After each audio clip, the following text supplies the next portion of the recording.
look now. The Padres host the Colorado Rockies. Man. I just want you to know, Tony. No, oh my gosh. You hear that sounder there? The psycho music? Yeah, I hear it. Yeah, okay. Before the show started, I sat with Scraby. I go, I'm going to mention the Colorado Rockies. Have that psycho sounder ready because I think it's kind of funny. And he said, okay. And then what happened? I was trying to get the cameras all working because we were off screen and I completely forgot. Okay. Well, the psycho music refers to the fact that the Colorado Rockies do scare the Padres and their fans. There we go. All right. I'll be better, I promise. You're doing better. Padres will come in at 10-3. Tony has a look of disappointment on his face right now. He's upset with you or he's upset with the music? He's upset with me. Oh, yeah. Well, that's fair. The execution was poor. It was. It was not good. Rockies come in with one of the worst records in the league, and that hasn't meant something or meant much in recent years. But hopefully this is a different year. Tony Gwynn Jr., Padres are back home, and I don't know. Should we start with the breaking news, which I think is as big as it gets around here? This is breaking news from 97.3 The Fan. Even though I'm sure he doesn't listen to the show, I'm going to take full credit for the fact that Padre pitcher Dylan Cease has shaved his beard. Yes, he has. According to Jackson Merrill's Instagram, he put up a photo here recently. He put the photo up, so I'm feeling pretty good about it. Yeah, unless Jackson Merrill somehow airbrushed the beard out. It is true. It's Dylan on Cease, our 97.3 The Fan SD Twitter. Dylan Cease, who's off to a bit of a shaky start. He said he was going to see how it performed. Yep, and, it did. True to his word, it didn't perform the way he thought That's it right. should. It got the boot. It got the boot. So next time we see Dylan Cease, we'll see much more of his actual face. Tonight we will see Nick Pivetta on the mound for the Padres. One totally dominant start against the Braves, and one where it wasn't bad. But he threw a few too many pitches in that ball game. It was taken out, I believe, after the fourth inning in his second start against the Cubs. So Pivetta will go to work tonight. German Marquez will start for the Colorado Rockies. Tony, after a day off, everybody should be refreshed and ready to roll here tonight. Start a homestand off, hopefully the right way. Yeah, I think we'll wait to see the first bit of news to crack, which is Toddy and Crone. It's expected to be back today. Right. Certainly Are they going to be in the lineup? Exactly. We'll see once that flows. And if all systems are a go there, it should be back to business as usual for the Padres. Finish that 3-3 road trip, which, I think all in all, you take it. And now you come home. You got the Rockies here. Who we got after this? Cubs. Yeah. So So before the Cubs come to town, who are playing some good baseball. So yeah, they are. Well, the other two teams that are right. It's so early, but it's still fun to talk about. Yeah. A pennant race in early April, but Dodgers are playing the Cubs this weekend up in L.A., and then the Giants have gone cross country. They'll be in New York to take on the Yankees. Get some of that cold, although they play in San Francisco, so it's always cold. It's always cold for the Giants, but nothing new there. And nothing wrong with us rooting for a little help from the Yankees and Cubs this weekend. Padres are 7-0 at home. I don't think those 7 games could have gone any better. We'll see, how they come out here tonight. But I imagine everything's going to be, working pretty well. Like you said, Tony, we got to see about the lineup, and we haven't seen it yet. Fernando and Jake. Mike Schilt said that both were likely to play tonight, but until their names are actually penciled in there, or I shouldn't say penciled in. Is it Mike Schilt? I think that's what you said, Tony, who does the calligraphy to write in the starting lineup that is on the board in the clubhouse. It's really, really well done. Mike Beautiful Schilt thing. Writes the lineup. Yeah. He enjoys that. I wonder what time he starts on that. I think it all depends. You got a day like today. No, but I mean, how long does it take? Oh, for like when he knows the lineup and he's writing it, like how long does it take? With the calligraphy, I don't know. That's a good take question. a moment. You can tell there's some work put into that. I know. That is a someone who is very tedious about everything that is going on that page. I got to, you know what? Inquiring minds want to know. And these are the inquiries that I would have if I get a chance to talk to Mike Schilt, which happens next to never. But I would not only ask him about his writing of the lineup and the calligraphy and how long he take, but I want to know what kind of a perfectionist he is. And what I mean by that, Tony, if he writes the first 7 names perfectly and then gets down to number 8 and somehow makes a mistake, Does he start all over? Because I think I would. I think I would. I don't think he makes a mistake. I would be surprised. It could happen, Scrape. I wouldn't be surprised at all if he started all over. Yeah. A. But B, I also, knowing managers and their types, they make it a thing not to ever mess up. Like, right. They're not going to make a mistake. Yeah. That is like a thing that they would be irritated about if they had to go get a second one. I'd be totally irritated myself. But I want everybody to know that this is when I was the PR director for the Gulls hockey team, and we used typewriters, if you can believe that, Scrape, to actually type out the game notes every day. Can you see this guy on the Scrape? Just real quick, Scrape. Yeah. Can you picture Chris on the typewriter? Do you know what right immediately came to mind? Hey, look, this is the look right here. Oh, yeah. Let me see it. Because you still finger type on your phone. Like no, I'm fast. No, you're like. No, you guys are wrong. Okay, for a change, you're right. Here's how I envision Chris. He has a hat on that says press around it, and he's got a cigar hanging out of his mouth. It's not lit or anything. He's just chewing on the tobacco. On the cigar. Yeah. So, oh, man, Machado hit another home run, sir. You know what? That's a pretty funny look, so I'm not going to argue that. But I will argue the fact I was a very fast typist, believe it or not. But I'm just saying what I'm getting to here is when I would get down to the bottom of the page on the game notes, and I would ding to the last line. If I made a mistake or typed something wrong or spelled it incorrectly, oftentimes I would pull the whole sheet out and start and type it all again. Now, that again. is just brutal. Stupid, right? That's the OCD in you. Oh, yeah, there's no question. Well, how could you have fixed it? If you made it, would you do the whiteout thing? Because my mom told me that you do whiteout, and then they had like erasable typewriter stuff. I know, but the whiteout never worked right, and the erasable, it didn't work. At least to my satisfaction. Well, because the whiteout places like matter on the page. Yeah, it was anyway. That's how crazy ridiculous I was. So I'd be curious if Mike Schilt does the same.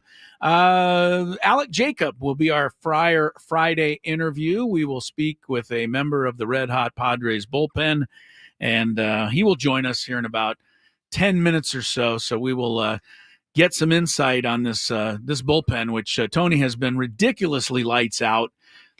Padres have yet to have we played 13 games. The Padres have yet to have a single relief pitcher lose a lead yet this season. So they come into the game, they've left the game, and the Padres have still been leading. That's not really supposed to happen, but that's what's happening right now, and it's helped a lot in terms of this 10-3 start, wouldn't you say? I would definitely agree with that. I mean, the bullpen has been. You can make the argument the bullpen's been the best part so far. Right. I mean, even the offense, we highlighted yesterday how they struggled with runners in scoring position during this last road trip. The bullpen has been nails. Absolutely. All 13. They've had a I don't even know if you can call it a crack by the couple of runs they've given up, but maybe a little chink maybe in the armor a little bit. But other than that, it's been the bullpen that has I think led the way. Without, and if the numbers back it up, right? I mean, you've got 3 of your main guys, Suarez and Jason Adam and Peralta, who've not given up a single run yet. You have Morejon and Estrada and Yuki Matsui, who have each given up only 1 run so far. Right. So that's your top 6 right there. 1 run or 3 runs total from 6 guys out of the bullpen. On the other side, and this will probably worry everybody, the Colorado Rockies have a bullpen ERA approaching 7. So take that for what it's worth. But their bullpen hadn't been able to get anybody out. Let's hope that continues this weekend as the Padres play a team that beat them in the season series last year, 8-5. Correct. Very good. Now you're getting better. You're getting a little better. All right, you're getting better. We also remember that early in the season last year, the Rockies came in here and unceremoniously swept the Padres in a 3-game series at Petco Park. I didn't want to remember that. Well, let's try to put it out of our minds and turn things around here today. We mentioned Alek Jacob will be on the show. We have our Friday countdown for you. That's coming up later. We will get into some of the worst sports teams of all time. That's later in the program. And we're also going to keep an eye on the Masters for you. Justin Rose, who was the first-round leader, is currently the second-round leader, but his lead is not what it once was. He's at -8. Bryson DeChambeau finished up just a shot back at -7. And your favorite guy, Scraby, Rory McIlroy, shot a 66 today. He would be 10 under if he didn't go 4 over on the last 4 holes yesterday. All right. Well, he'd be 4 over if he didn't go 10 under on the rest of the holes. You're So right. You're right. That's a nice. Do you think he's playing bogey golf? Rory McIlroy is at 6 under par. He's a professional, Scraby. He doesn't have to resort to those kinds of things that keep me happy on the golf course. We are underway. Tony's at the stadium. Gwynn and Chris. Alek Jacob, a Padres reliever, coming up when we return on 97.3 The Fan. Do you know the secret to losing up to 1 pound of fat every day?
in Chicago at this point now. It was. Oh man, that hurt. I think that hurt all of us. Yeah, That hit by pitch. I mean, it just caught him. Yeah, got him good. I give him He credit played for through playing it. the games he played. Got some knocks with it.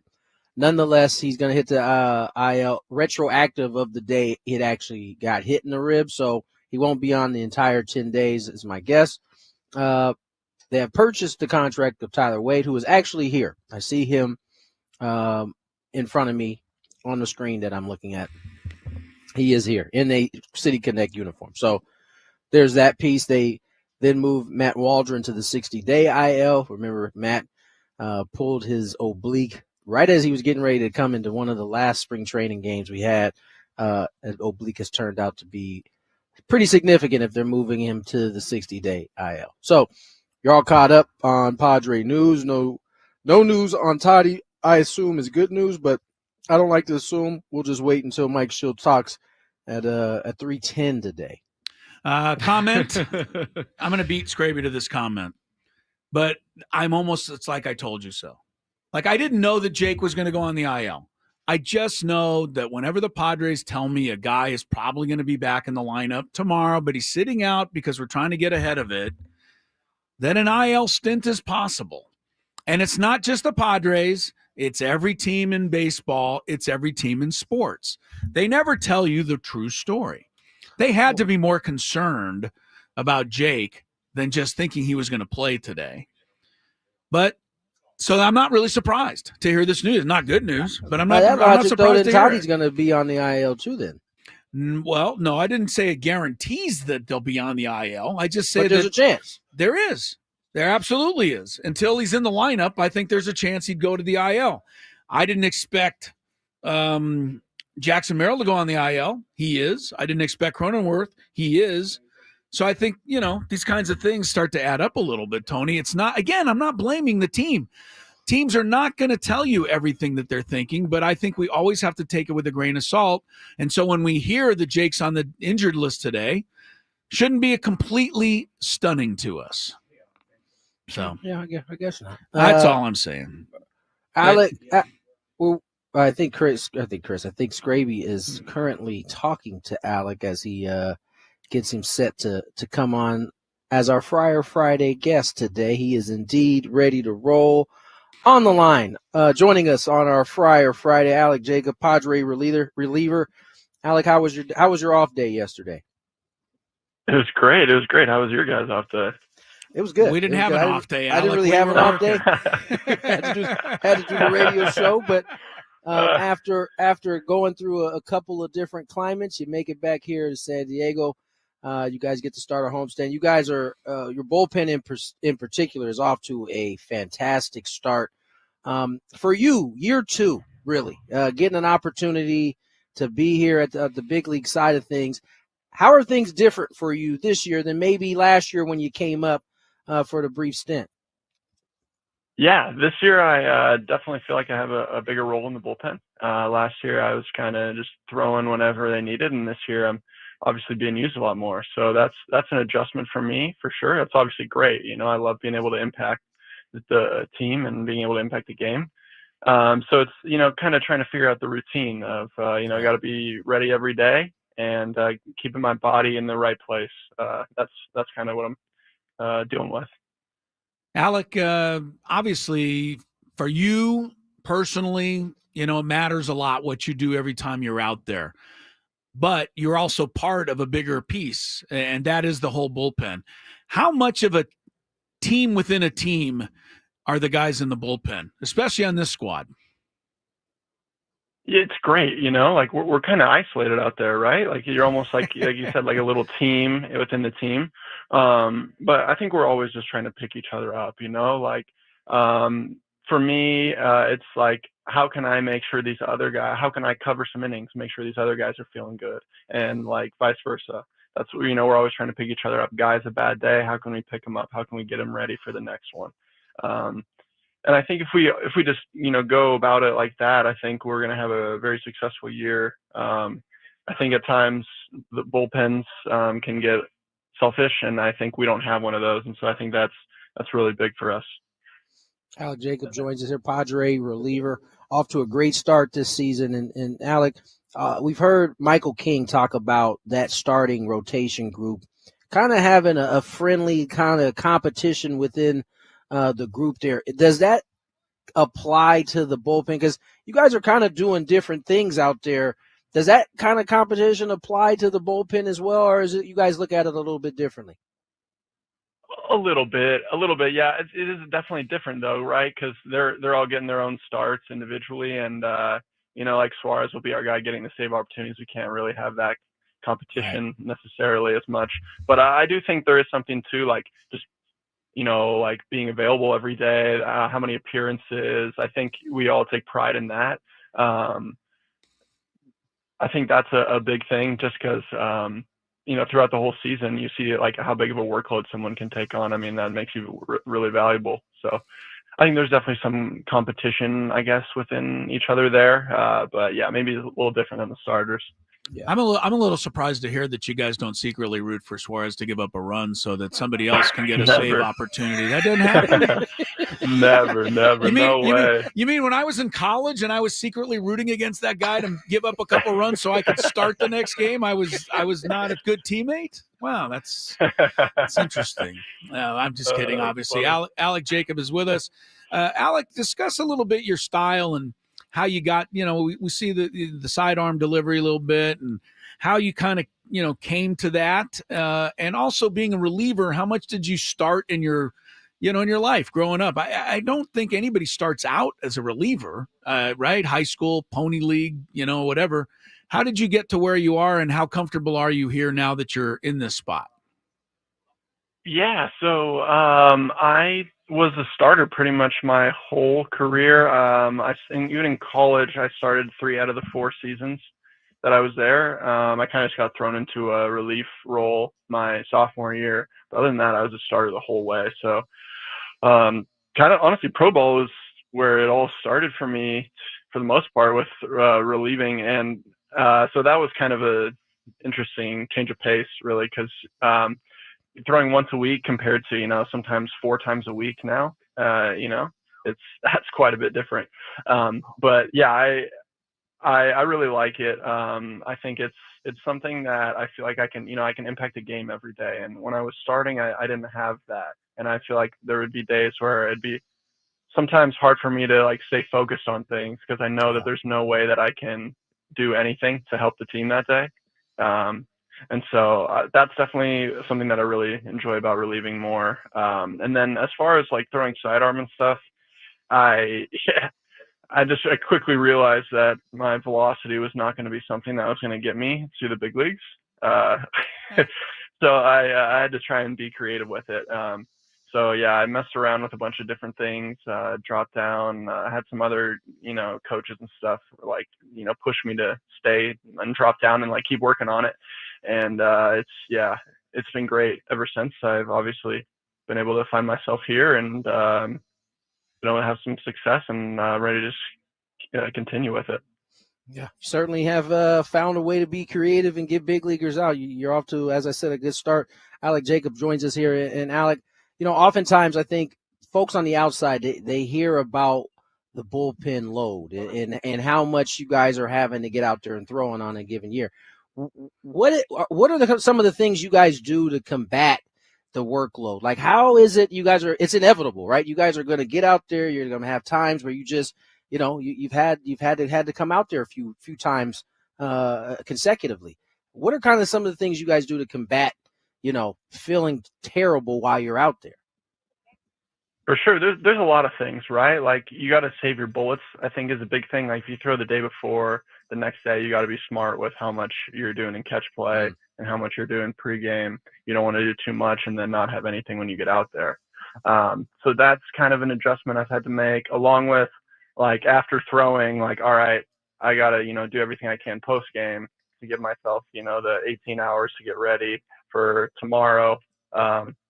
And that's also been a little bit of an adjustment. So I'm definitely learning and getting everything figured out. And it's been great. I think there's a lot of things that play into it. You really just got to listen to your body and just with whatever it's telling you day by day, you kind of do what you need. Alec, Alec, real quick, one last thing. Do we have time for another question, or do you have to go, Alec? Because I don't want to I'm make good. you late. I'm good. Okay, Yeah. sorry. I'm just curious in the bullpen, who's the biggest character out there? I don't mean to put you on the spot, but who's the guy? Yeah, who's the guy most likely to loosen things up during the course of a day or a season or a road trip or something? Wandy Peralta. Wandy, I wasn't expecting that, but I mean, I don't always know what he's saying, but but I tell you what, he's got those guys laughing so hard down there sometimes. I'm so curious, and I know he's just a character. No doubt, Alec. Hey, man, we appreciate your time, good. man, coming on and hanging with us. Good luck tonight, and we'll talk again down the line. Thanks, Alec. Absolutely. Thank you guys for having me. Alek Jacob, our Friar Friday guest, pitching out of the Padres bullpen. Getting to know him a little bit more as he is really in his second season or second opportunity up here at the big league level. Yeah, Gonzaga, Zag for his college career. And, I wish somebody would have told me the idea to pitch sidearm. Then I could have maybe, throwing as slow as I did, made it as far as he has made it. Maybe. Doubtful, but maybe. Could have happened. Yeah. Well. Let's get to break. On the other side, where are we going here from here, Scrape? I got some reasons why I got some interesting notes about the crazy success of the Rockies against the Padres. Yeah, that's what I was going to say, Tony. Crazy success for the Rockies against the Padres. We'll cover that next here on Gwynn and Chris. Ben and Woods on the Fan. And then there's all these different desserts. It has to do with average temperatures in the year 2024. And this is the average temperature, high, maximum per day, minimum per day. It is going to be your job today to find the 25 states whose average temperature is under 55 degrees. California's at 60. You're looking for anything under 55. I'm not going to let you go first. I'm going to give Tony first. Let's start with Montana. That is correct. Montana. Montana's the fourth coldest state in the U.S., 44.5 degrees average temperature. All right, Scraby, that leaves a really obvious one for you. I gave Tony first, but he didn't take it. So you can. I don't know that these are that obvious to any of us. All right, Chris. Well, I think one is obvious. Alaska, I think. Thought Alaska was pretty obvious. 27.8 degrees average temperature in Alaska. 16 degrees colder than any other state. Tony's up. Washington, the state. State of Washington is on the list at 48.4. So Tony takes a 2-1 lead. Scraby, give me a cold state. Maine. Tony, you're up 2-2. How about Idaho? Idaho's pretty cold. Cold enough at 45.5, seventh coldest in the U.S. Well, it's my favorite state to say. Minnesota. Yeah, that was kind of obvious. Same as Idaho. Minnesota, 45.5, Tony. How about North Dakota? North Dakota, there North you Dakota. go. You found it, number 2, 43.7 there. I'll take the lesser known Dakota. The South Dakota. I think it's the more known Dakota. Yeah, I would think it's more. Tony, you are up in a 4-4 tie with no strikes yet. How about Oregon? Oregon, believe it or not, Oregon's cold enough to make the list. Tony's 5, Scraby's 4.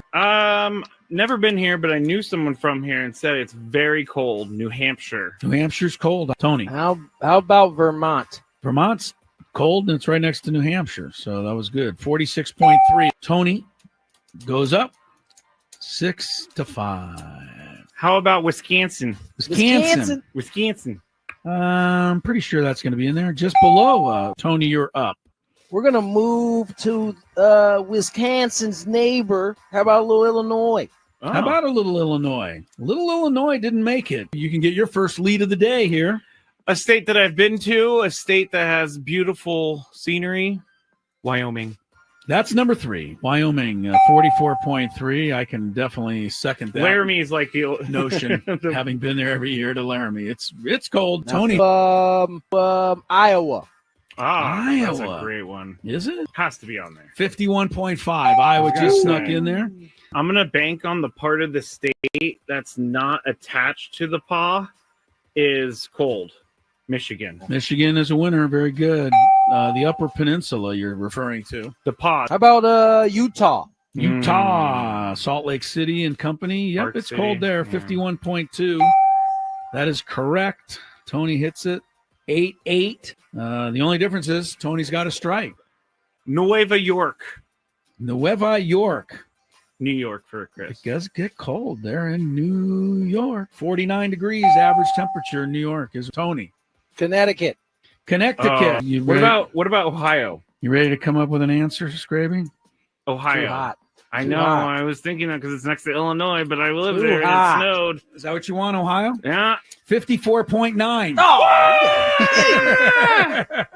It's the last one on there. Scraby goes up 10-9. How about a little Pennsylvania? Pennsylvania, Yeah. frigid old Pennsylvania. Frigid old Pennsylvania. Home of Philadelphia, Pittsburgh, Harrisburg. And cold enough at 52.1 to make the list. Pennsylvania, baby. 10-10. Massachusetts? It has not been said. Doesn't mean it's correct, but it is 51.2. Scraby hits a bell. Massachusetts. 11-10. Tony, you're up. Oh, man, this is hard. There are 4 left. Cold. How about Indiana? Oh. Indiana. No, Tony. It's a strike. 55.2. Indiana just over by 0.2. Some of the cold spots in the country are in the plains. Nebraska. Nebraska. Yeah. Lincoln. That's all I got on Nebraska. Scraby's doing okay. That's correct. Wow! 52 degrees. Colorado. Colorado. Scraby for the win One of the most forgotten places in the United States. is Rhode Island. Rhode Island. And it is correct. Yes! Sorry, that was a lot. Does that mean I win? Game is over. Yes, Game you've is won.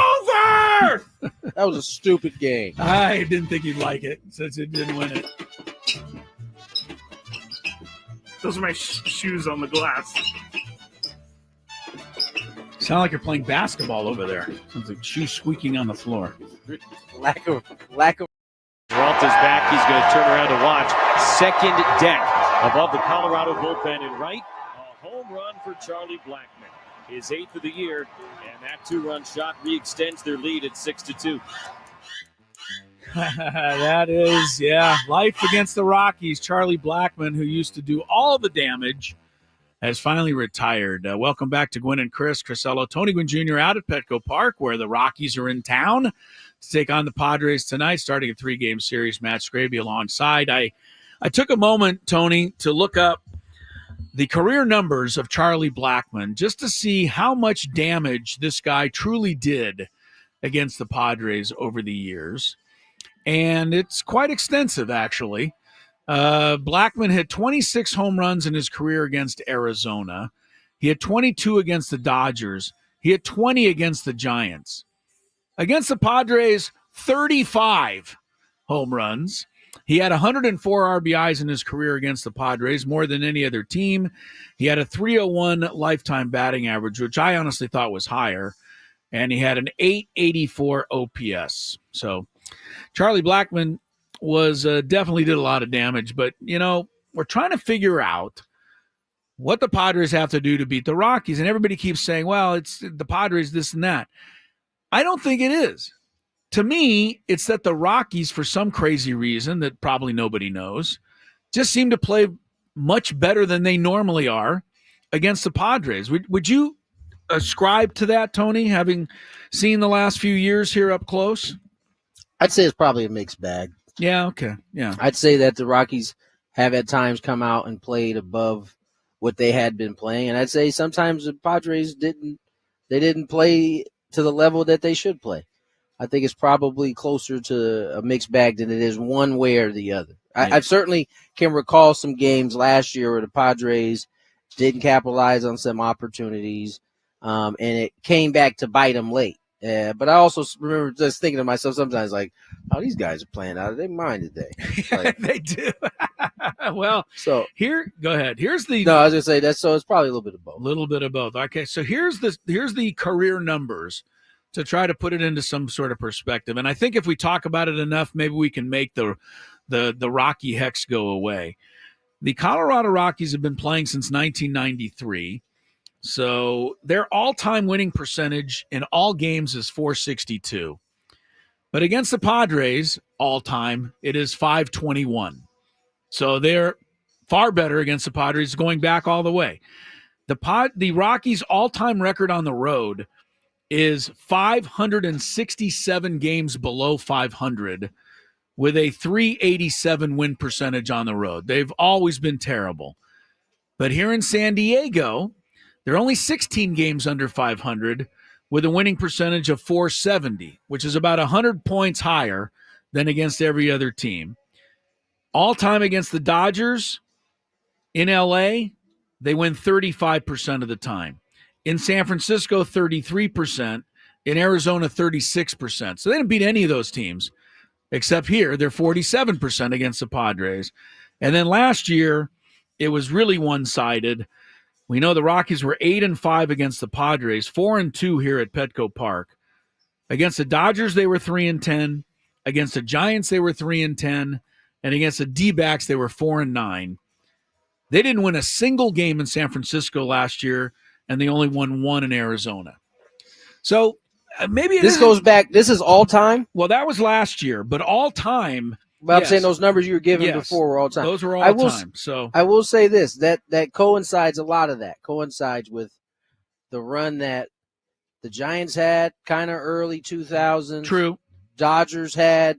Yeah. You know, later early 2000s, then the Giants again through the mid 2000s. Right. Has been so. My point is, and if we're having an honest conversation about the Padres, they weren't the best of the teams. Right. It was basically them and the Rockies that were the teams that struggled the most in that division. That actually might explain a lot in those days that the Rockies would come into a Padres series and go, oh, finally a team we might be able to beat. Right. Yeah. Right. No, that's a good point. Now, that doesn't explain away the last 3 years. I don't know what I bet you that record probably looks a little bit better since 2019, 2020-ish. Yeah. But, it's just, I don't know. That's, hopefully those times are changing. We can have the mid 2020s where the Padres just beat up on the Rockies for a while. Yeah. Well, I mean, that's the thing that bothers me, along with the Rockies going 8-5 against the Padres last year, is that they were so bad against the other three teams in the division. So not only do the Rockies beat the Padres, they don't help the Padres when they're not playing the Padres. Because they're not doing the same thing against everybody else. Yes, they get wiped out. They go to San Francisco last year 0-7. They go to Arizona last year 1-6. They were 2-4 in LA, but one of those was the last day of the season, right? When the season was basically over. Anyway, they didn't win any game. They won 3 games on the road against the division, except they won 4 games on the road against the Padres. So that's what's annoying. And hopefully Nick Pivetta can set the tone tonight. And he didn't have anything to do with any of these records. So no, Nick is out the loop on this. He's out the loop. Herman Marquez is, he's had a nice he's had some good games. We'll also see Kyle Freeland in this series.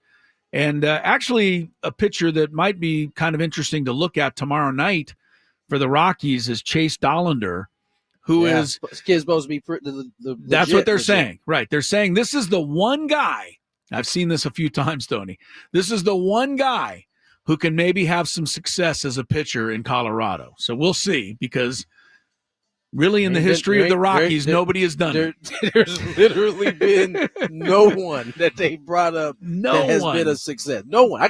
I'm racking my brain right now trying to think of one Rocky pitcher that was like homegrown, came all the way through. Yes, I think that might be the only one. Ubaldo Jimenez. I think he even made one All-Star team, but that's it. There's 2 of them then. Ubaldo, and what was the lefty? Jeff Francis. Jeff Francis. He was an All-Star, years. I think, at one point. Yeah. But that's about it. Aren't you guys proud of me for knowing who Ubaldo Jimenez? Good job, Scrabe.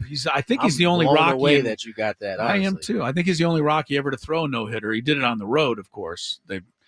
You have to be Hideo Nomo to pitch it. Wasn't it? Might have been, Tony, yeah. I think it was in Atlanta. Yeah. I think go ahead. I have not official news, but somewhat news from our guy Jeff Sanders down there at Petco Park. On the lineups? Yes, on the lineups pertaining to Fernando Tatis Jr. Right. Tatis has not seen the lineup or talked to Schilt yet, but he is not expecting the injured list. Was available to pinch hit on Wednesday, so he continues to trend in the right direction from our guy Jeff Sanders. Wait, say that again. Yeah, It's we're gonna not have to what? hear I'll that read again. this again from Jeff Sanders. Please do read it again. Tatis has not seen the lineup or talked to Schilt yet, but he is not expecting injured list. Was available to pinch hit on Wednesday, so he continues to trend in the right direction. And thank you to Katie on the chat for making me privy to that information. Thank you, Katie. The official lineup is not out, but basically Fernando is saying he doesn't expect to go on the injured list, which Jake Cronenworth has gone on. If you're just tuning in, Jake goes to the 10-day IL. Oh, wait. It is retroactive, a couple of days, so Jake can return next weekend when they're in Houston, but Tyler Wade comes up to take his place, for those who just tuned in. And now you have more news, Scrape? I actually have our guy Sam Levitt's working hard down there at Petco Park. Adam, our boss, sent me a link to Fernando talking to the media, so give me a second as I put it up on the stream, and then we can hear him talk about it. That's good. The Rockies lineup is out. I'll give you a quick rundown on that. Leading off in left field, Ted Williams. Batting second at second base, Joe Morgan. Wait, is his name? Batting third at short, Cal Ripken. Batting cleanup at third base, Mike Schmidt.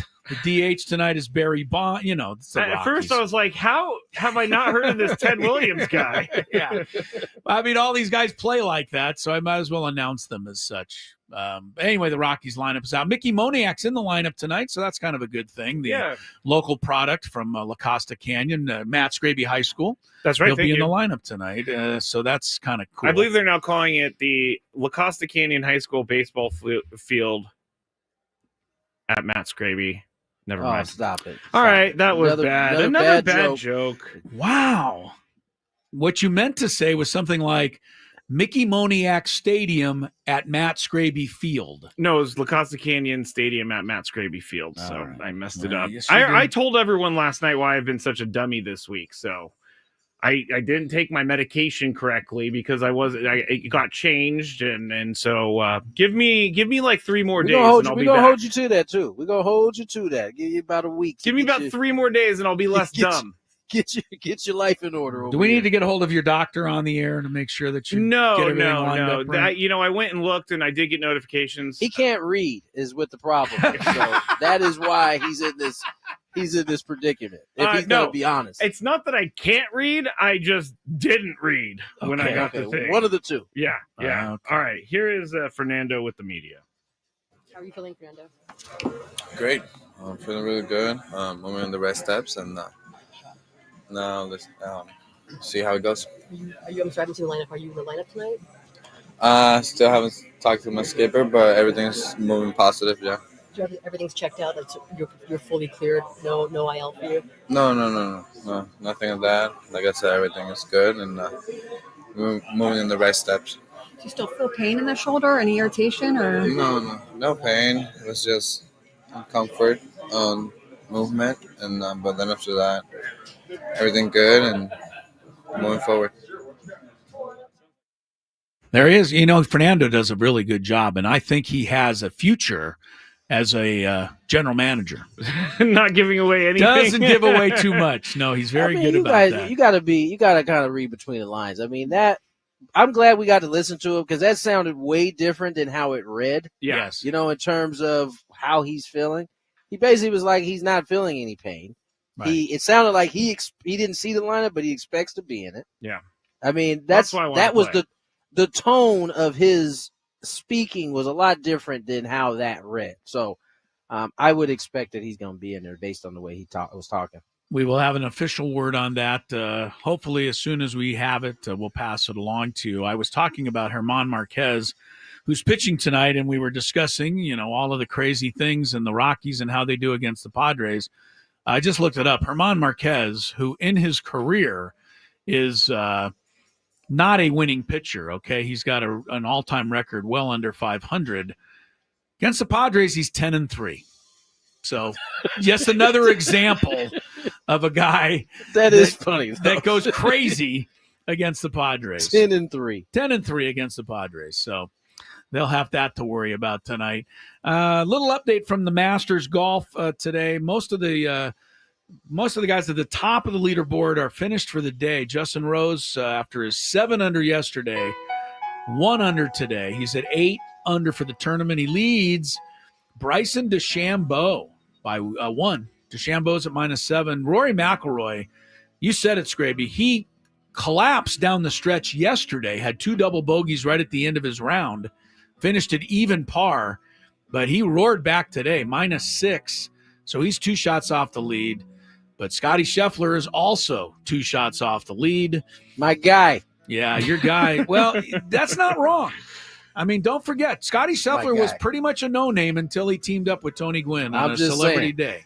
Once I got out there and shanked and faded some balls, he started feeling a lot better about his game. I think he that's knew what happened. he knew he was in the right place at that. Yeah, he started feeling a lot better about his game. A couple of other guys are at -6. Corey Connors, a Canadian, and Terrell Hatton from Great Britain. -5 guys. Jason Day's in there. Haven't heard from him in a long time. He's up and down. Victor Hovland, one of your favorites, Scrape, is at -4. Xander Schauffele, who really didn't get a lot of attention in this tournament, coming off all the injury, et cetera. He's in the clubhouse at -2, so he's okay. And a couple of the guys that'll miss the cut, Dustin Johnson. Oh, what did he shoot? He's +3. He missed it by 1 shot. Live guy 1. And Sergio Garcia. Live guy 2. +4 is not See in you, there. Sergio. Sergio's out. And Tony's showing him the door. Brooks Koepka did not make the cut. Oh, no, that breaks your heart. Live Scrape. guy. +5. Cameron Smith, live guy. Live guy. +5. He didn't make it either. Did John Rahm make the cut? I'm looking for his name. I'm not seeing it. John Rahm made it by 1 shot. He finished at +2. All right. Which is the projected cut. Now, that could change. It could. But as of now, Rahm barely snuck in. Trey Wingo had on the an cut. interesting tweet the other day. Where do you see today. Trey Wingo at these days? He's not on. Where's he at now? Let me click Trey on his much, thing. these days, Oh, he's yeah. a podcast guy with Wondery. Okay. But he tweeted this yesterday, and I found it to be very interesting. He said, John Rahm was literally at the peak of his career before he took the money and ran to live. That move, while making him rich beyond his wildest dreams, has absolutely cratered his career and chances to compete in majors. I don't know that we could draw a straight line. That seems a little bit of a stretch. Yeah, I don't think that we can draw that line because Bryson DeChambeau's doing just fine. Phil Mickelson's going to make the cut, it looks like, at +1. He's doing fine. There's plenty of guys that are on the live tour. Patrick Reed's there. He's doing fine. I think what he's saying, though, is the same point that Chris and I were making the other day. We don't see it. Yeah. We don't know that he's doing all right. Yeah, whatever these guys are doing in live is like a tree falling in the forest somewhere. Totally. No, I get it. It just is. But is $200 and whatever million, $300 million, is that really worth your career in your prime years? I mean, it does seem like a few of them are having second thoughts about it these days. Well, Brooks and John Rahm have both. That's what I'm saying. Like they both clearly took the money, and they'll be happy to have as much money as they possibly need. I don't think that's the question. But is their happiness in terms of what they do? Certainly seems like they're having a little bit of buyer's second remorse. Thoughts. Yeah, for sure. Yeah, they're and I think they have buyer's remorse until they look at their bank account every 2 weeks or something. I mean, yeah, but don't they remember after that? They're like, oh man, now I got to go play live. Now I'm back to being depressed. I mean, listen, I think here's the reality, right? Because I think I can speak to this a little bit, right? When let's say you're going down to AAA, you're still getting paid big league money, right?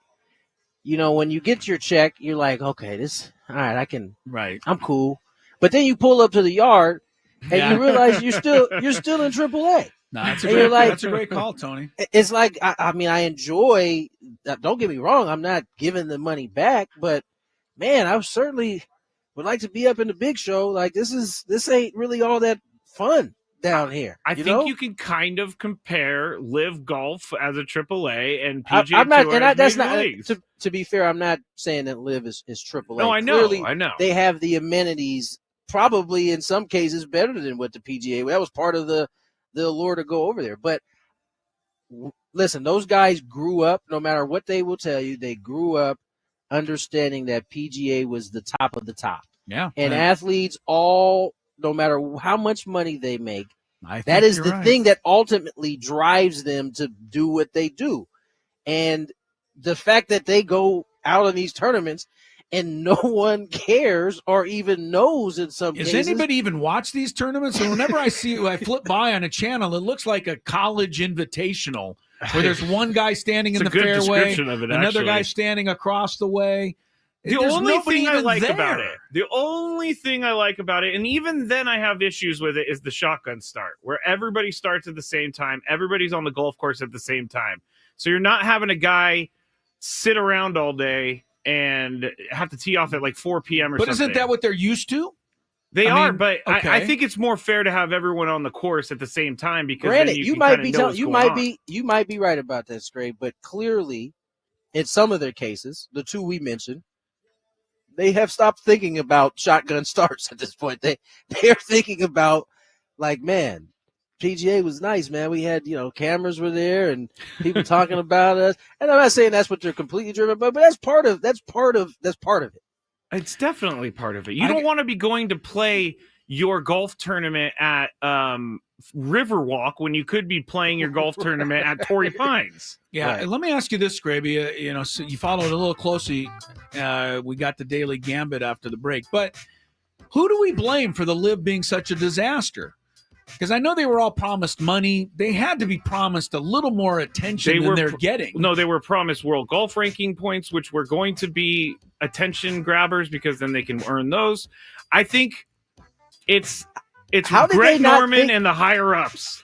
How did they not think to themselves, this world ranking thing isn't going to be they're not going to just hand this over. They don't want us to be breaking away in the first place. I think a lot of it was, hey, we got plenty of money and we'll just keep throwing money at it and see if it works. And the World Golf Ranking said, no way. Said, no way. No. Like Dikembe Mutombo. Okay. Oh, no. What happened, Uh-oh. Chris? Let me help you Oh, out. my Chris. gosh. I coughed while you were talking. Literally 30 seconds has gone by. Let's Go to get break. to break. Oh, my More Gwynn and God. Chris on the other side.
some reason, I was waiting for you to bring us in, and that doesn't. Welcome into Gwynn and Chris, everybody. And it was just so weird. That thought went through my mind. Like, why isn't Scravy talking? Well, maybe you thought you couldn't talk because you almost choked to I death recovered last during the break, luckily.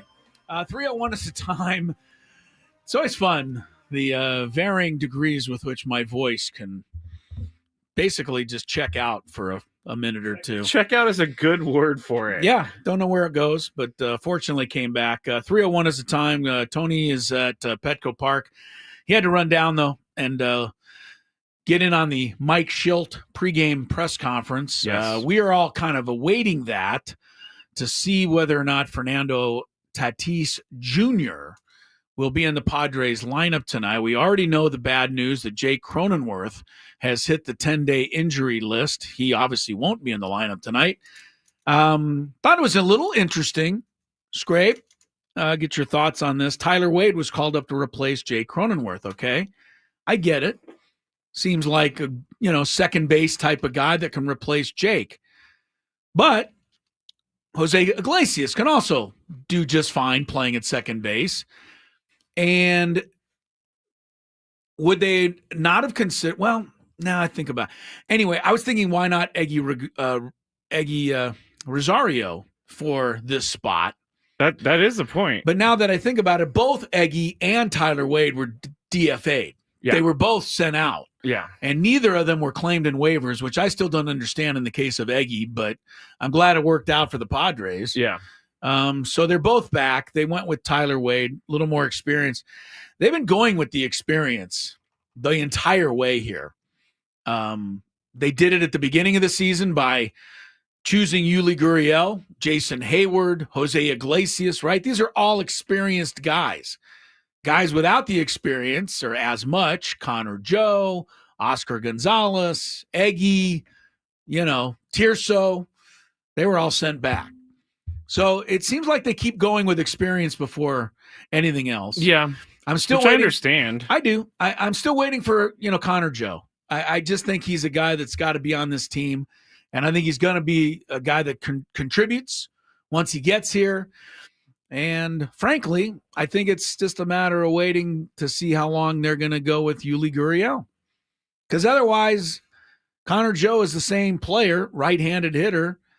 And now, frankly, Gurriel hasn't done a lot to impress anybody yet. No, but he does drive in important runs when he drove in one run to. and it won a game. Yeah, Right. and then the other night when you said we were talking about him, He did. He crushed the ball to the gap, and yeah. it drove in a run in the game against the A's, too. I heard that as he swung, he said, "Take that, LO." I wasn't criticizing him. I know. I was putting him on notice. I'm saying, if you're going to make the team and stay on the team, you're going to have to do something. I don't think that was speaking out of turn. No, you were basing your opinion on his numbers. Basing my opinion, I think what everybody else was thinking. Rockies and Padres tonight. German Marquez, Nick Pivetta are the principals.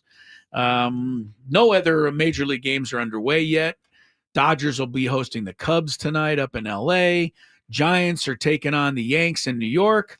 Let's get to today's Daily Gambit. Do you like money? I think about money a lot. Do you like money without doing anything? Winning. Do you want to make money while watching sports? I think Washington is immortal luck. Washington! Woohoo! If you answered yes, this is your segment. Just don't blame us when you lose. Nothing is ever your fault. It's your game. Take it. Gwynn and Chris go through the top bets of the day in the Daily Gambit on 97.3 The Fan. Daily Gambit is our daily sports betting segment here on Gwynn and Chris. Please, everybody, gamble responsibly. First, this game day hour on 97.3 The Fan is brought to you by Crystal Geyser Alpine Spring Water. What makes Crystal Geyser Alpine Spring Water different, Chris?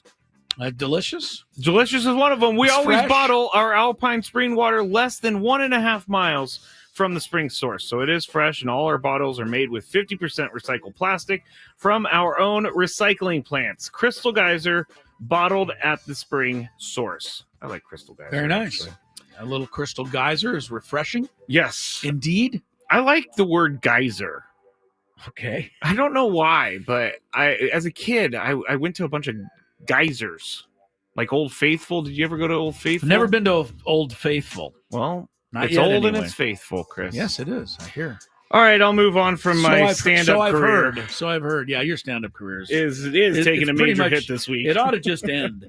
It really took a major hit this week. Yeah. Braves -1.5 last night against the Phillies. We all didn't believe it. This was a bad beat. Yeah, Phillies. Well, I didn't see what happened at the end, but the Braves won 4-2. Well, it was extra innings. So there you go. You figure you're only going to lose by one. Yeah. If you lose. Yep. But Marcell Ozuna hit a 2-run walk-off, and so the Braves won by 2 and got over the spread. Stupid. Bummer. Yeah. Who had more strikeouts, Lusardo or Schwellenbach? Schwellenbach. Tony chose. We chose Luzardo. Luzardo had 6. Okay. Schwellenbach had 5. Oh, we just narrowly won that one. Yes. Although Schwellenbach only gave up 1 run, and now that's the only run he's given up in 3 starts so far this year. He's been quite good for the Braves. And before I get messages, I do know his name is Schwellenbach. I just like saying Schwellenbach. I like to say I like to call him Schwelly. Schwelly. Is that what they call him down there? I don't know, but I like it's a decent nickname, I honestly. think it's a good one. Brooklyn Nets against the Hawks last night. Hawks were 13.5-point favorites. We all went with Brooklyn. Thanks for the help, Brooklyn. The Hawks won 133-109. Wasn't even a contest. Now, who had more points in their game, Jalen Brunson or Cade Cunningham? We all went with Cunningham. Jalen Brunson actually got +1, too. So he had 15 points, plus the 1 is 16, obviously. Cade Cunningham, though, is incredible. He had 36 last night. We have bet on Cade Cunningham or chosen him. He never lets us down. He has not let us down yet. Never. John Morant, over under 25.5 points. And he said he's going to continue to do his grenade celebration until they tell him not to. And Charles Barkley said, grow up, which is the same thing I said. Charles Barkley, it's hard to take advice from Charles Barkley. Why? He's made plenty of mistakes in his life But now he looks at things through an older lens. Okay. I believe that. I do believe that. Okay. John Morant over under 25.5 points. Chris and I went under. Tony went over. Ja had 36 points. Who had more goals in their game, the Caps or the Jets? I was going to say Winnie. I was wondering why Winnie was in there, but Tony and I chose the Jets. Chris chose the Caps. The Caps had extra time, but they scored 5 and the Jets scored 4. So Caps both put some numbers up last night. Yes. All right, let's get to today's picks. Again, the Hawks are in our crosshairs. They're in Philadelphia taking on the Sixers. Hawks must lose in my world because the Bulls are trying to catch them for the number 8 spot, which is a better playoff seeding. Hawks are favored by 11.5 over the woe-begone Sixers. I have to take the Sixers and pray. So I will. I mean, Hawks. I'm going to go Hawks because the Sixers are that bad. They're that bad. Bulls are in action tonight against an equally bad team, Washington.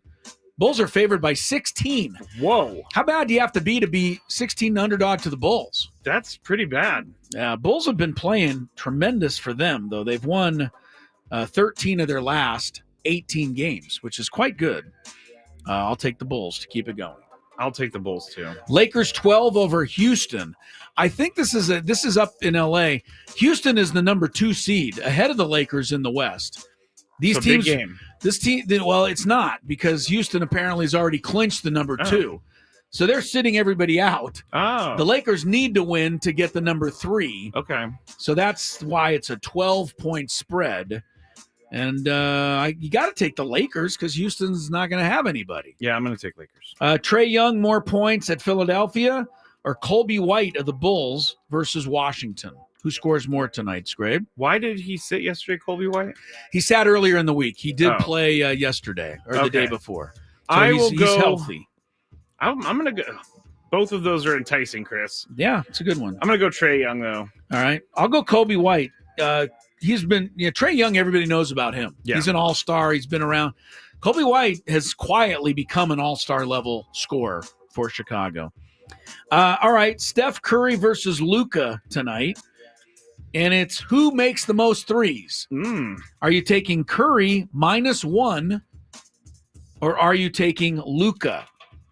Curry is at Portland. Luka's versus the Rockets. I'll take Curry. I'll give you 1. I think Luka shot his arm out the other night in the Dallas game. That's exactly what I thought. And Steph Curry can make 15 threes if he wants to. He could. So all right, we're both taking Steph. All right, Scraby, get ready with the psycho music. Okay. Padres are favored by 1.5 over those dangerous Rockies. Do we have the guts to pick against form here? I mean, everything says the Padres should have no problem, right? The Rockies, by the way, the Rockies have played 12 games this year. They've scored 2 or less 7 times. I don't like all these bad numbers that have to turn around at some point. I know. I'm gonna still go with the Padres. Dylan Cease shaved his beard. That's going to change the luck for everything. Yeah. I'll take the Rockies, just because it's I'm trying to jinx it. New York Mets are Athletics. They're in Sacramento. 10 runs over under. 2 lousy starters. Griffin Canning for the Mets. J.P. Sears for the Athletics. They're trying to tell me they'll go over. 10 runs. That's a lot, 10. I think they'll go over. Me too. Who do you like here? Total runs, hits, plus RBIs. Okay, all 3 categories. Who gets more tonight? Bobby Witt Jr. at Cleveland or Aaron Judge against the Giants? I'll let you pick first. I know what a big fan you are of Bobby Witt Jr. Are you willing to pick him in a head-to-head with Aaron Judge? I actually don't really know what Bobby Witt has been doing this year so far, so I'm going to go take a quick look. Take a glance. He's only got 1 home run. He's hitting 280. His OPS plus is 135. I'm going to go with Bobby Witt Jr. All right, I'll take Aaron Judge to make it fun. That's our picks for tonight. Masters update and why Ben Higgins is a clairvoyant, basically, when it comes to golf. We'll discuss that and more. Gwynn and Chris, still a long show ahead, so relax and enjoy on 97.3 The Fan. From the 855 Get Ross Traffic Center, protecting San Diego after accidents or injury, here's Kelly.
The Bears of some bad news today.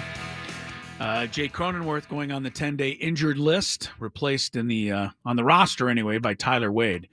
So he joins Jackson Merrill on the injured list. That's two of your core starters going to be out. Jackson will be due back next Friday in Houston. Jake next Saturday or Sunday in Houston. So they'll have to get through the rest of this entire homestand without both guys. But we can balance that with a little good news. And you know what? I'm going to let the man who lives for good news, Matt Scraby, to explain. Oh, first time that's ever been described. Right, I know. That's why I thought I'd try it. The great news. Great news, he says. The okay. great news. Okay. Great Okay, news we got you. Is that Fernando Tatis Jr., we don't actually have the lineup, but Mr. Schilt said that he's going to confirmed that he'll be in the lineup. Yeah, so no injury list. Thank you. Because that's good news. Fernando will be in the lineup tonight. Again, we don't have the exact lineup. I gave you the Rockies lineup earlier. Ted Williams, Joe Morgan, Babe Ruth, Cal Ripken, and on it goes. Mickey Moniak is in the lineup for you local fans. He should be. I mean, he's Why from not? here. Now they have another guy from here. Who's on that? their roster, Sean Bouchard. Oh, I have outfielder heard this, yes. Who went to Cathedral Catholic. He's not in the lineup tonight. But I think he'll be in the lineup tomorrow because the Padres will throw a lefty, Kyle Hart, tomorrow. And Bouchard's a righty, so he'll probably play tomorrow. Anyway.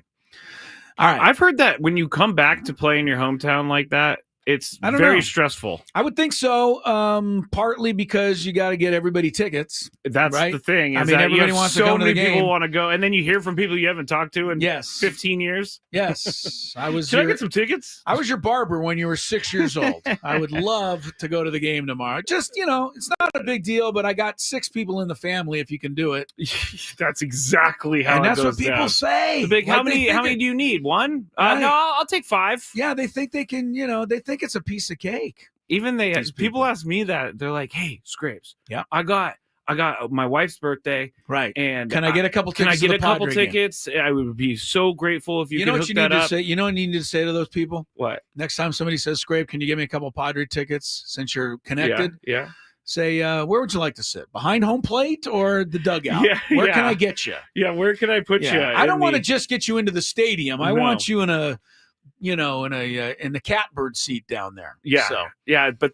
it's a lot sometimes. All right, Padres Rockies 6:40 start. That means Sam Levitt has the pregame show a couple of hours from right now. We have our countdown coming up, and it's going to be a fun one today. We're going to look at the worst teams in the history of sports today, and that's a category I think Scraby can sink his teeth into. So Oh yeah. You follow losing I did teams. it with teams that I've seen and can remember.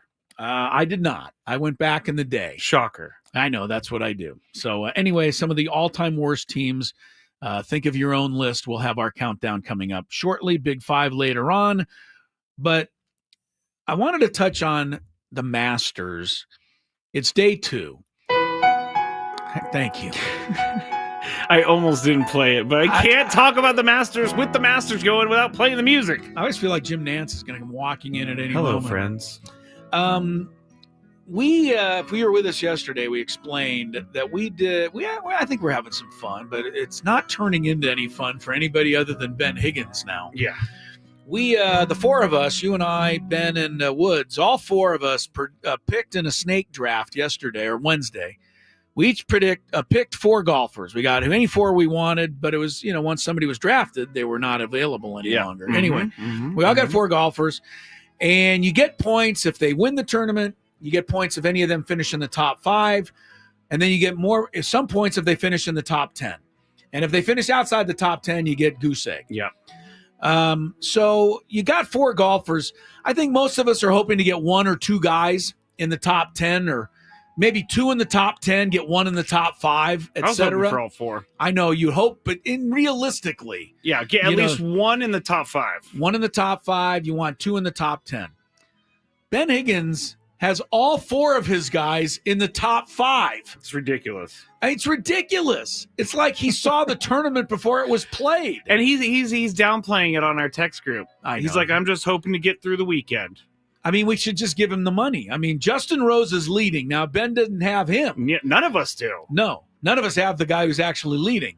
But Ben has Bryson DeChambeau is -7, Rory McIlroy at -6, Corey Connors at -6, and Shane Lowry at -5. Now, who in the world picked Shane Lowry and Corey Connors? No, none of us have even heard of those 2 guys. Shane Lowry. But you know what I mean. I was going to take possibly. You know what I'm saying, though. These are not well-known names on the tour. Corey Connors, definitely not a well-known name. But Ben got him, got Shane Lowry. They're all in the top 5.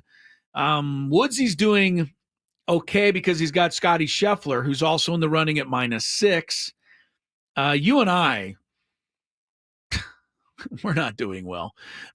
We each have 1 guy at -4, which is not in the top 5 or the top 10.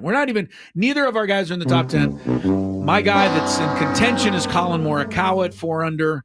Your guy is Victor Hovland at -4. But we can only sit in awe of Ben Higgins's predictions right now. When you sent out the score last night, I got to give him the credit. I didn't really look at his score, but I looked at mine and it said a big old 0, and it made me feel really good. You got a 0 yesterday. I got a 0 yesterday. Ben is not going to get a 0 today. He's got 4 of the top 5 golfers. Tyrrell Hatton is on the course right now with 3 holes to play. He's a Englishman, I believe. Is he a lefty? No. Okay, I'm mixing him up with somebody else. He was one of those highly touted amateur golfers that hasn't really translated yet. Well, it's translating today. He's -7. He's a shot off the lead with 3 holes to play. Scotty Scheffler is 2 shots off the lead. He also has 3 holes left to play. Scheffler's trying to win this thing for the 3rd time in the last 4 years, which would be pretty good. That would be insane. Pretty good. All right, Masters continues. Oh, look who's on TV. Mr. I don't care about urinating in Rays Creek. Oh, this guy. If you didn't hear the story yesterday, not everybody heard this. He's an amateur golfer. Diestri. His name is, he's from Arizona State, Jose Luis Ballester. Ballester, that's it. And he took a whiz in Rays Creek yesterday during the round. Yeah. And people are like asking him after the thing. I mean, what do you think? Was this the right move? And he's like, well, I do it again. And the people there were kind of trying to give him a way out. He wasn't taking it. He's like, yeah. No, I don't feel badly about it. Anyway, there was quite a bit of a hullabaloo. You can understand this is the Augusta National afterwards, or after all, and he's making a public display here in Rays Creek on the 12th hole. But anyway, he'll go home after today, Scrabe. He is at +8. What was he yesterday? Do you have it in front of you? Yes, he was +4 yesterday, +4 today. I was gonna say like maybe yesterday kind of put extra pressure on him, but it didn't apparently. Well, I don't have a problem. I do have a problem with it because it's in public in front of people.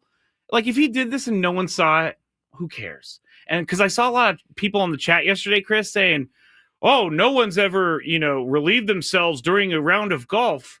Yeah, people do it all the time, but they don't have thousands of people watching on TV and millions of people watching on TV, 1,000 people watching in person. He also didn't really get himself completely out of view. Like if you were at a local course and you did this, you would find your way behind a major league bush, would you not, Scrabe, or a tree or something? Yeah. A lot of coverage before you even tried this. I'm not that guy. But this guy just right out in the open. So I thought it was poor taste, honestly. Anyway. All right. Well, we know Fernando's in the lineup. Why don't you give us the Quickly rest of it before we real head to quick? break, Yeah. Fernando batting first, playing right field. Luis Ariz batting second, playing first base. Manny Machado third base, batting third. Gavin Sheets DHing, cleaning up today. Okay. Xander Bogaerts shortstop, batting fifth. Jose Iglesias sixth, playing second base. Jason Hayward left field, batting seventh. Brandon Lockridge batting eighth, center field. Elias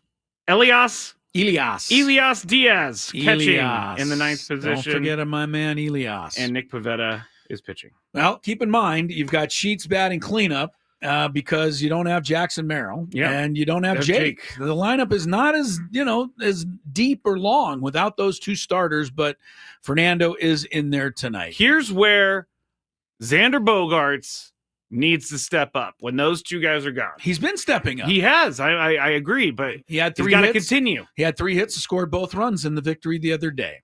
I need 5 hits and 7 runs. Tonight? Yes. So that means he needs 5 hits and at least 2 walks in order to get the 7 runs. Oh, good point. And if he comes to bat that many times, he wouldn't need to score all 7. That's because they would have put plenty on the board. Seems like a pipe dream, but they are playing the Rockies, and the Rockies gave up 17 earlier this week. More Gwynn and Chris, our countdown coming up. Ben and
9:35. That's the time.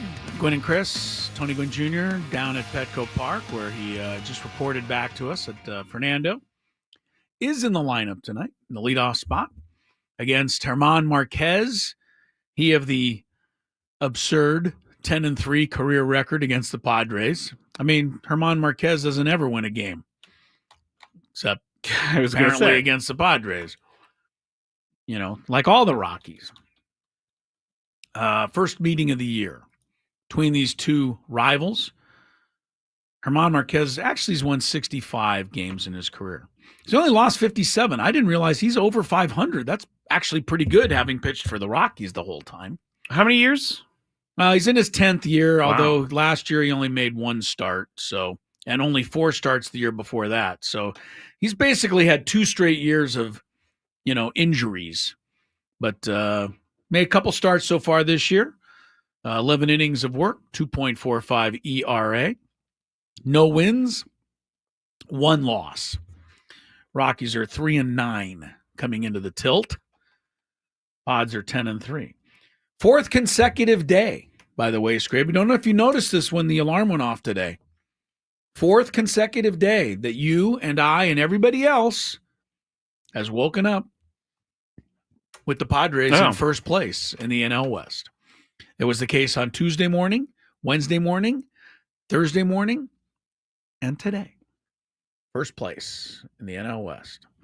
Remember, they hadn't been in sole possession of first place in 2.5 years before Tuesday. Now, I'm not trying to jinx it. Yes. And you're going to do it anyway, aren't you?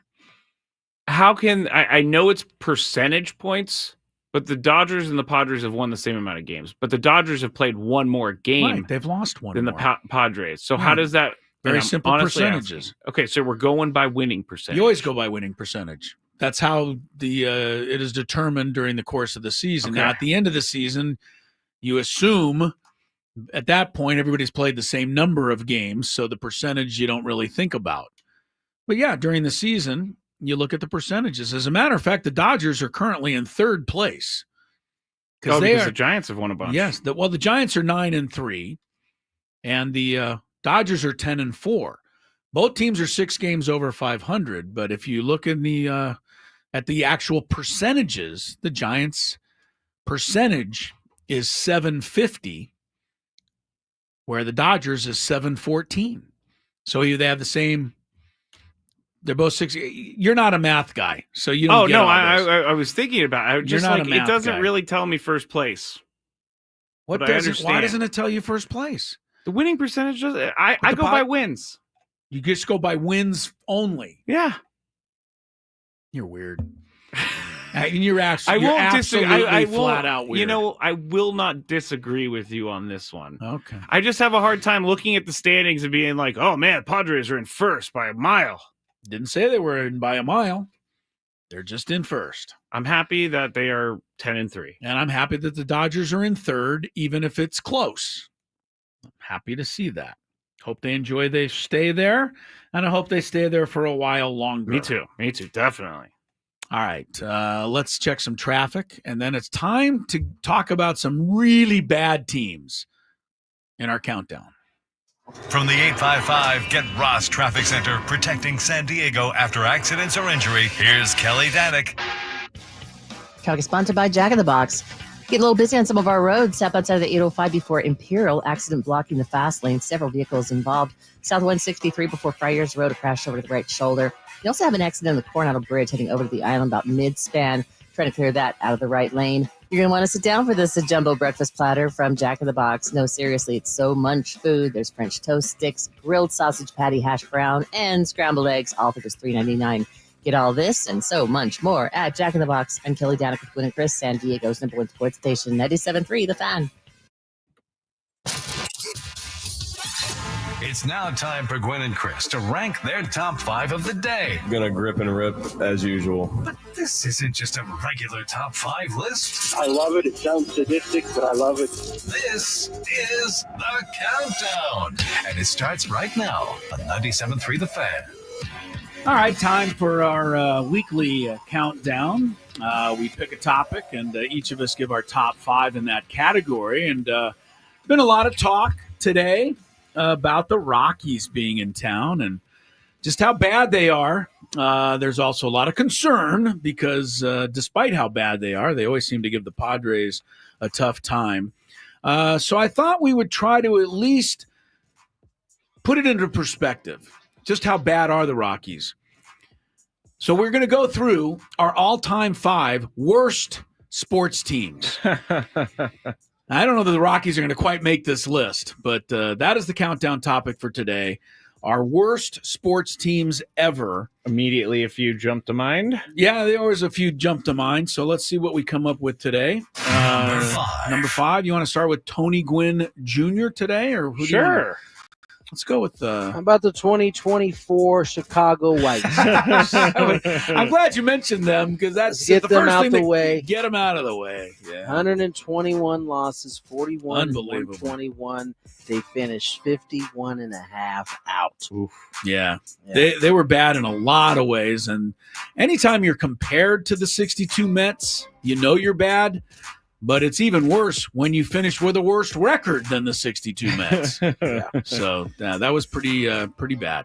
I chose, or No, go ahead. I chose some that were basically I can remember because they're all memorable in their own ways. But I also chose the 2024 White Sox as my number 5 team because we followed it all of last year and we thought it was very fun, or at least I thought it was very fun. I like it when there's extremes with either winning Misery a ton. loves company. Yes, exactly. Either if you're winning a ton, I'm into it, or if you're losing a ton, I'm into it. So, yeah. All right. Yeah. 24 White Sox, fresh in our memory. My number 5, I'll choose another baseball team, and I actually found one that I think might have been worse, and that is one of Scravy's all-time favorite clubs, the 1899 Cleveland Spiders. The Spiders! You love the Spiders. Well, here's why you love them, Scravy. Their overall record was 20 and 134. They put the 24 White Sox to shame. They had a minus 723 run differential. Oh, my goodness. I didn't know that. Here's also how bad it got for them. They lost 40 of their last 41 games that season. They were so bad that they couldn't get any attendance at home games. So they played 112 of their games on the road. Oh, my goodness. And they finished 90 games under 500 in those road games.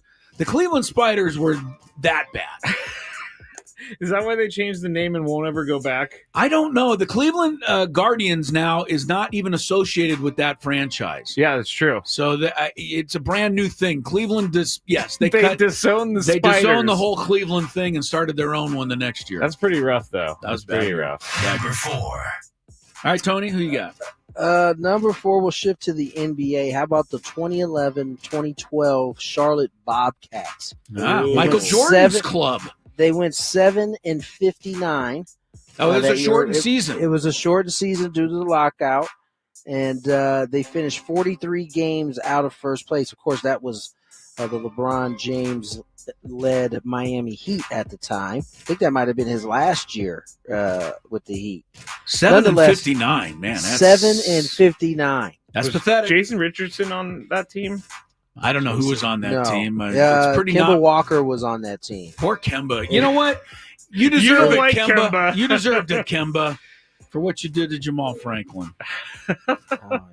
Not that I'll never forget that. I was going to say. Yeah. My number 4 is not a shot at Chris at all. It's actually, I'm praising one of our friends, and it's the 2007 Dolphins. They were horrible that year. They ended up going 1-15, but the only reason that they won one game, well, not the only reason, but one of the reasons, Greg Camarillo caught that touchdown to win a game over the Baltimore Ravens. In overtime. And it made sure that they were not going to go 0-16. And so that, we're celebrating Greg. Yes, rather than talking down to the 2007 And just to give you an Dolphins. idea of, what a crazy Dolphin fan I am, that game was not televised, of course, but since it went into overtime, they had extended coverage that day on whatever network. CBS. And when he caught that pass and raced to the end zone, I hadn't celebrated like that for a Dolphin victory since the Super Bowl era. I did not want to go 0-16, and I've told Greg that many times. So That's a good one, Scrape. Thank you. My number 4 is it is the worst college football team ever assembled. It's the 1979 through 82 Northwestern Wildcats. You got to go back to those days to see Northwestern losing a still college record 34 games in a row. 9 of them were by shutout. They in 1981, when they went 0-11 for a second consecutive year, they were shut out 5 times in a 6-game span. So they were not just losing, they weren't competing at all. They finally broke their streak in 1982 with a win over Northern Illinois, but that 34-game record still stands. Northwestern, number 4. Man, that's a 3-year deal right there. It was a 3-year, part of 4 years, actually, yeah. 2 full seasons. Let's get back in the time machine and go to 2017. The Cleveland Browns go 0-16. Were they the first to do it? No, Lions. Oh, no. They matched the Lions. The Lions did it in 08. Yeah, we'll talk about them in a second. All right. So they're coming up here shortly, it sounds like. But yeah, the Cleveland Browns at that time they couldn't walk straight in a straight line if you asked them. They're still walking a little zigzagged, are they? They not? are. Yeah. They are. Hugh Jackson, poor Hugh Jackson. That didn't go well.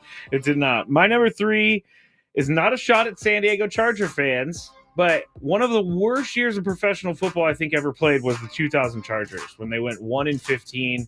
That was an awful season. Ryan Leaf was bad, really bad. I went to a game and I will never forget that it was against the 49ers that Ryan Leaf threw 4 interceptions that day. The 49ers won 45-17.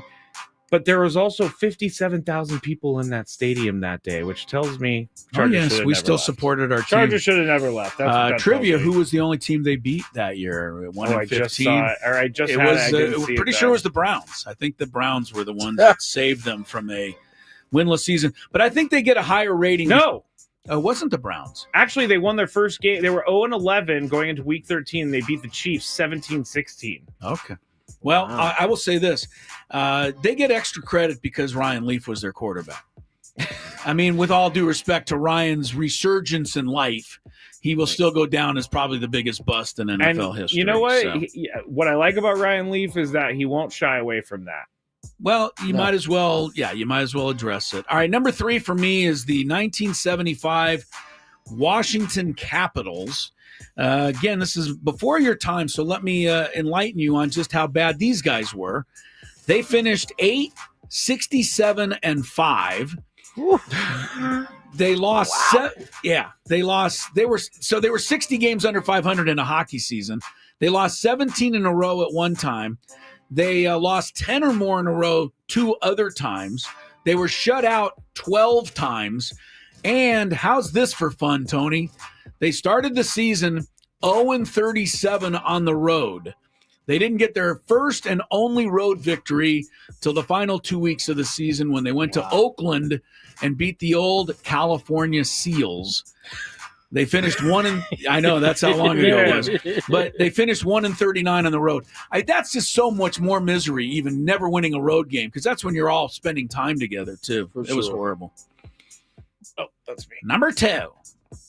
Number 2. Is it my turn? Yes, sir.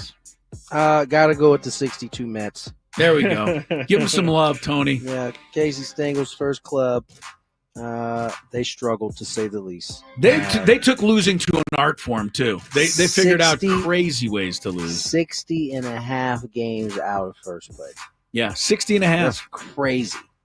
That's what made the Miracle Mets of 1969 so much more incredible, because it was still fresh in everybody's mind what had happened in 1962. And then they became World Series champs pretty soon thereafter. So, there's you guys, Greg? There's a chance out there, people. There's always a chance. Terrible. Yes. Yeah. I got the 2008 Lions, the first real NFL team to go 0-16. I think the Tampa Bay Buccaneers did it in like the 70s, but they went 0-14. Right, there was only a 14-game schedule. But again, I followed this religiously. I wanted to see them lose every single week, and when they finally did, I was like, I spent the whole season waiting for them to lose, and this is unfulfilling. But there was a moment of satisfaction. Yes, for you. yeah, a little satisfaction. I know. We all have a perverse a desire to see people fail. So 2008 have a Lions. perverse. yes, we do. All right, my number 2, I'll go with these guys because you just mentioned them. The 1976 Tampa Bay Buccaneers were easily the worst NFL team ever. They were an expansion team. They did go 0-14, and then they started the next season 0-12. So they lost what is still an NFL record 26 in a row to start their franchise history. Here's how bad it was, guys. They were shut out 11 times in those 26 games. They had 14 games where they had no touchdowns at all. And they didn't win a game until the second to last week of their second season. They went to New Orleans, beat the Saints on a day where Archie Manning... I was going to say, was this the Aints? It was not quite yet the Aints, Okay. but they were on their way to being the Aints. Archie Manning threw 3 pick sixes in that game, and Tampa Bay finally got a win to snap the 0-26. But they're the NFL team by which all others are measured. That's a good one. Number 1, Tony, the worst team ever in your estimation. Yeah, I saved the Lions for the last one. They were Lions? Lions. Kraby already kind of covered it in his number 2. They were my number 1. Was that one where was Dan Orlovsky? Was that the one where he Yes. stepped out of the end zone? Yes. Unpressured. Yes. Remember that play? I do. I they- totally remember it. Yeah. Yeah, he That rolls they out, still he just bring walks up out, from you know. time to time It on, is hard on the to show with them. it's still hard to look at Dan Orlovsky seriously after that play many years ago.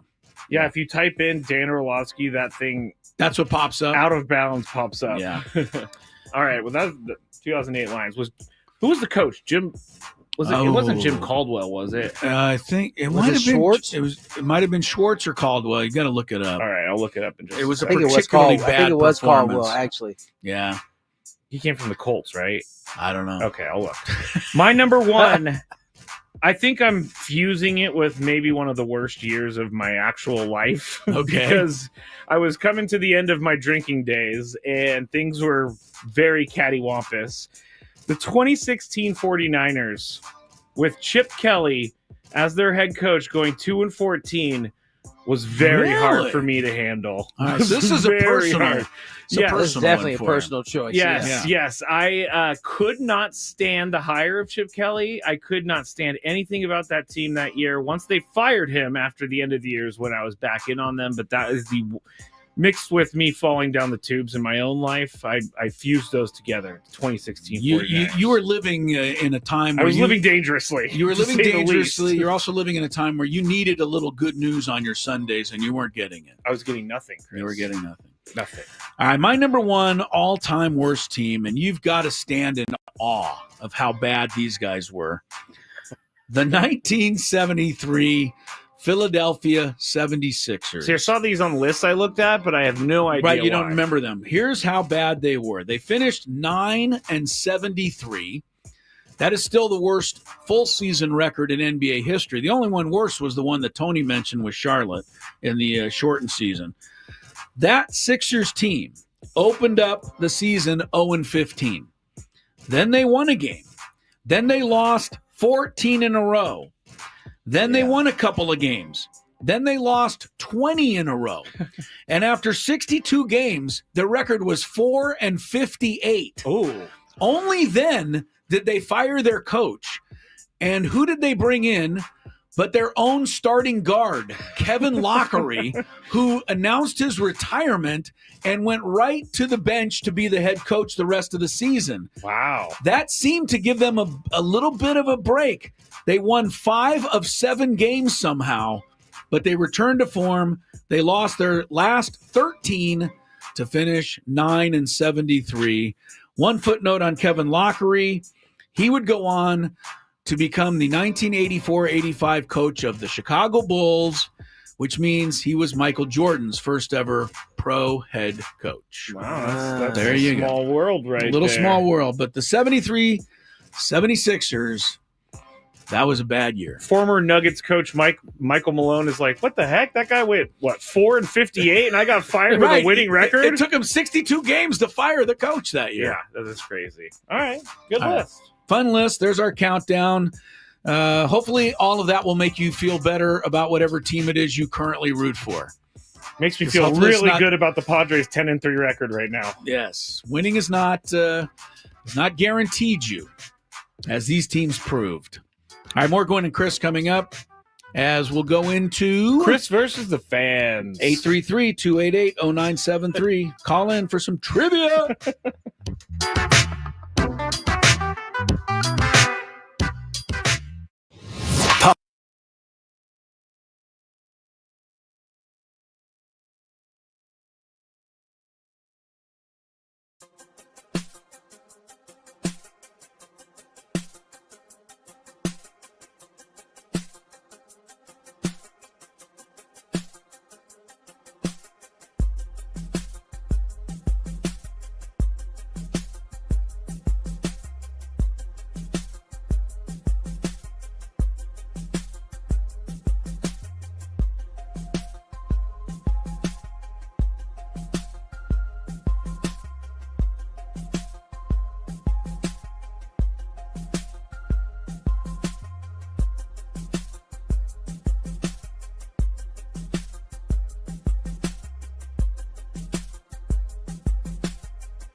A good weekend lined up.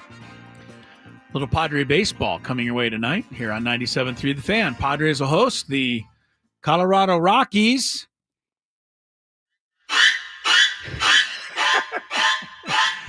We're still working on it. It's still a work in progress. That scary music, courtesy of the fact that the Rockies always are a pain in the side of the Padres. Hopefully that'll change starting tonight with Nick Pivetta on the mound against German Marquez. If you're just tuned in, want the bad news first or the good news? Let's start with the good news. We never do that. You know, everybody says, hey, you better give me the bad news. Well, no, I like first. the bad news first because then I get down, and then the good You news makes me feel it. back I know, up. so I'm going to go the other way on you. Oh, great. Fernando is in the lineup tonight. He's batting leadoff. He's fine. He's healthy. He's feeling good. Bad news, Jake Cronenworth didn't make it and won't be there for the homestand. Mm-hmm. Jake has a disc. Let's just say he did make it. Well, he's probably there. Yes, Yeah. right. He didn't get into the lineup. He has a displaced fracture of his rib. Without being a doctor, that tells me that the rib is still in place, but there's a slice in the rib. I'm not even going to go there. A hairline fracture, as it were. That's Okay. the way I read that. Surprised it took him almost a week to diagnose this. Give him credit for going out there and playing in the Oakland series. He got hit with that pitch in Chicago and still played game and a half in Oakland before he came out. Jake's a tough kid. Yes. And they brought it up the other night. I brought it up. He has a hockey background. He played hockey. These hockey guys are crazy, and they're a little tougher than your average bear. They are. So good for Jake, but bad for Jake. He will not be back. He's on the 10-day IL now. We won't see him until, hopefully, if he comes back on time next weekend in Houston. That is also when Jackson Merrill will be eligible to return. Mike Schilt provided an update on Yu Darvish today. Not going to tell you anything, but I'll pass along what he said. He's progressing nicely, throwing a little bit. We'll see about the timetable.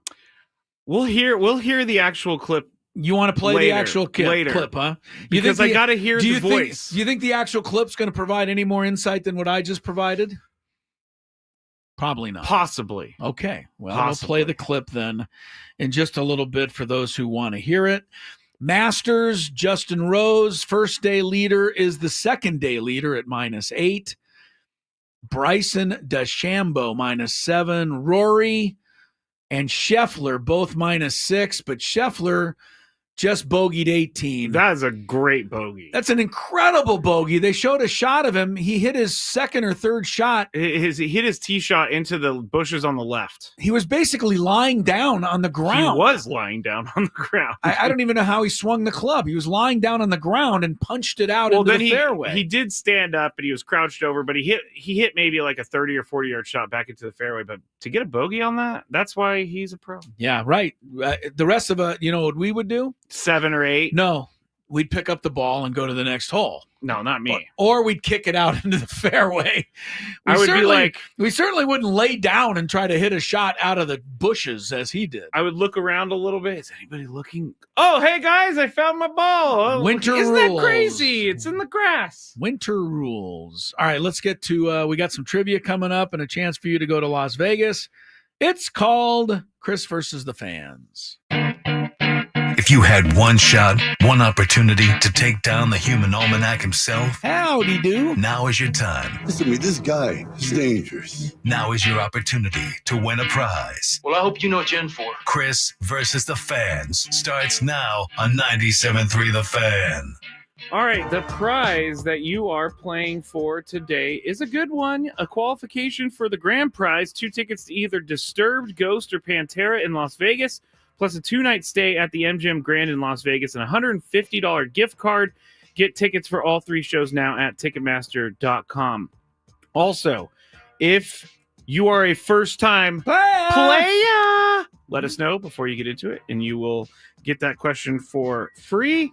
And here are the rules to Chris versus the Fans. You have to make it through 3 questions. Each question will get more difficult. If you get the question right, you move on. If you get the question wrong and Chris gets it right, you are eliminated. But if Chris gets it wrong, then you move on to the next question or you win. I thought we had a particularly solid champion yesterday. Yeah, we did. Don't recall his name. Eric, maybe? Don't remember. Sorry if you're listening and I don't remember. Very bad at that. Right. It's hard sometimes we play the game every day. But whoever it was really good on the first two. They were tough questions. Nailed them both. And then on the third one, it was Eric. Very good, Eric. The third one, he didn't get it, but I couldn't get it either. So it was a tough one, and he won the prize. So, and remember, if you've never played Chris vs. the Fans before, and you think, well, I'm not great at trivia, you don't really have to be great at trivia because you can advance if I miss the question, and that does happen often enough. It does. Sometimes. Let's get to it today. I have one more prize to add to this. Oh, you're adding. I wanted to wait because I wanted the people to call without knowing this first. Okay. If you win today, yes, you will win a pair of tickets to Monday's Padres game against the Cubs. The first 40,000 fans in attendance will receive a free Padres Aloha shirt. Tickets at padres.com/tickets. I wanted to reward the people for calling in early. Very good. Or at least calling in without knowing that they had the Padres Cubs tickets. Now there's more at stake. Lots if you win more. today, you can go to the Padres Cubs on Monday night. That's right. I will be I'm planning anyway to be in the stadium for that game as well. To get the Aloha shirt? Not necessarily. I hate to tell you, even though there is one lying over here. Hang on. There we go. Show everybody what you're playing for. Also, a chance to win one of those. Well, not that, but your chance to win tickets to go get one of those. Go get one of those. Yes. Right. All right, let's get to our first contestant. Give me a number, Chris. 1 through 6. I wish I had the old dice. Remember you said Oh, dice? yeah. I don't know where that's gone. Let's go with number 5 today. Number 5, of course. Not even looking at the board. The one that I didn't screen because they called him late. Mr. Wireless Caller. Wireless Caller, are you there with the last 2 in your phone number of 94? Hello. Hello. Yes, hello, what's your name? You're on. This is Ryan. Ryan. Calling from Casper, Wyoming. Oh, get out of here. Oh, so Ryan. Ryan's not going to be able to go to the game, but we will still play. Hey, I got family out there that I can give the tickets to. Okay, if you win, we'll talk about that because that can work, okay? Very good, Ryan. Here we go, How are Ryan. things, and how far is Casper from my my stomping grounds there in Laramie where I go? Is it far? About 2.5. 2.5 hours. Okay. Casper, how far is that from Cheyenne? 2 hours. 2 hours. There Okay, you go, I used to straight. go to Cheyenne when I was at San Colorado Diego State. native, first time player. First time player. Okay, Ryan. Here we go. Wait, one last thing. I What? got to ask. What? you. What? What are you doing there? You're a San Diego native. Why what are you doing in Casper?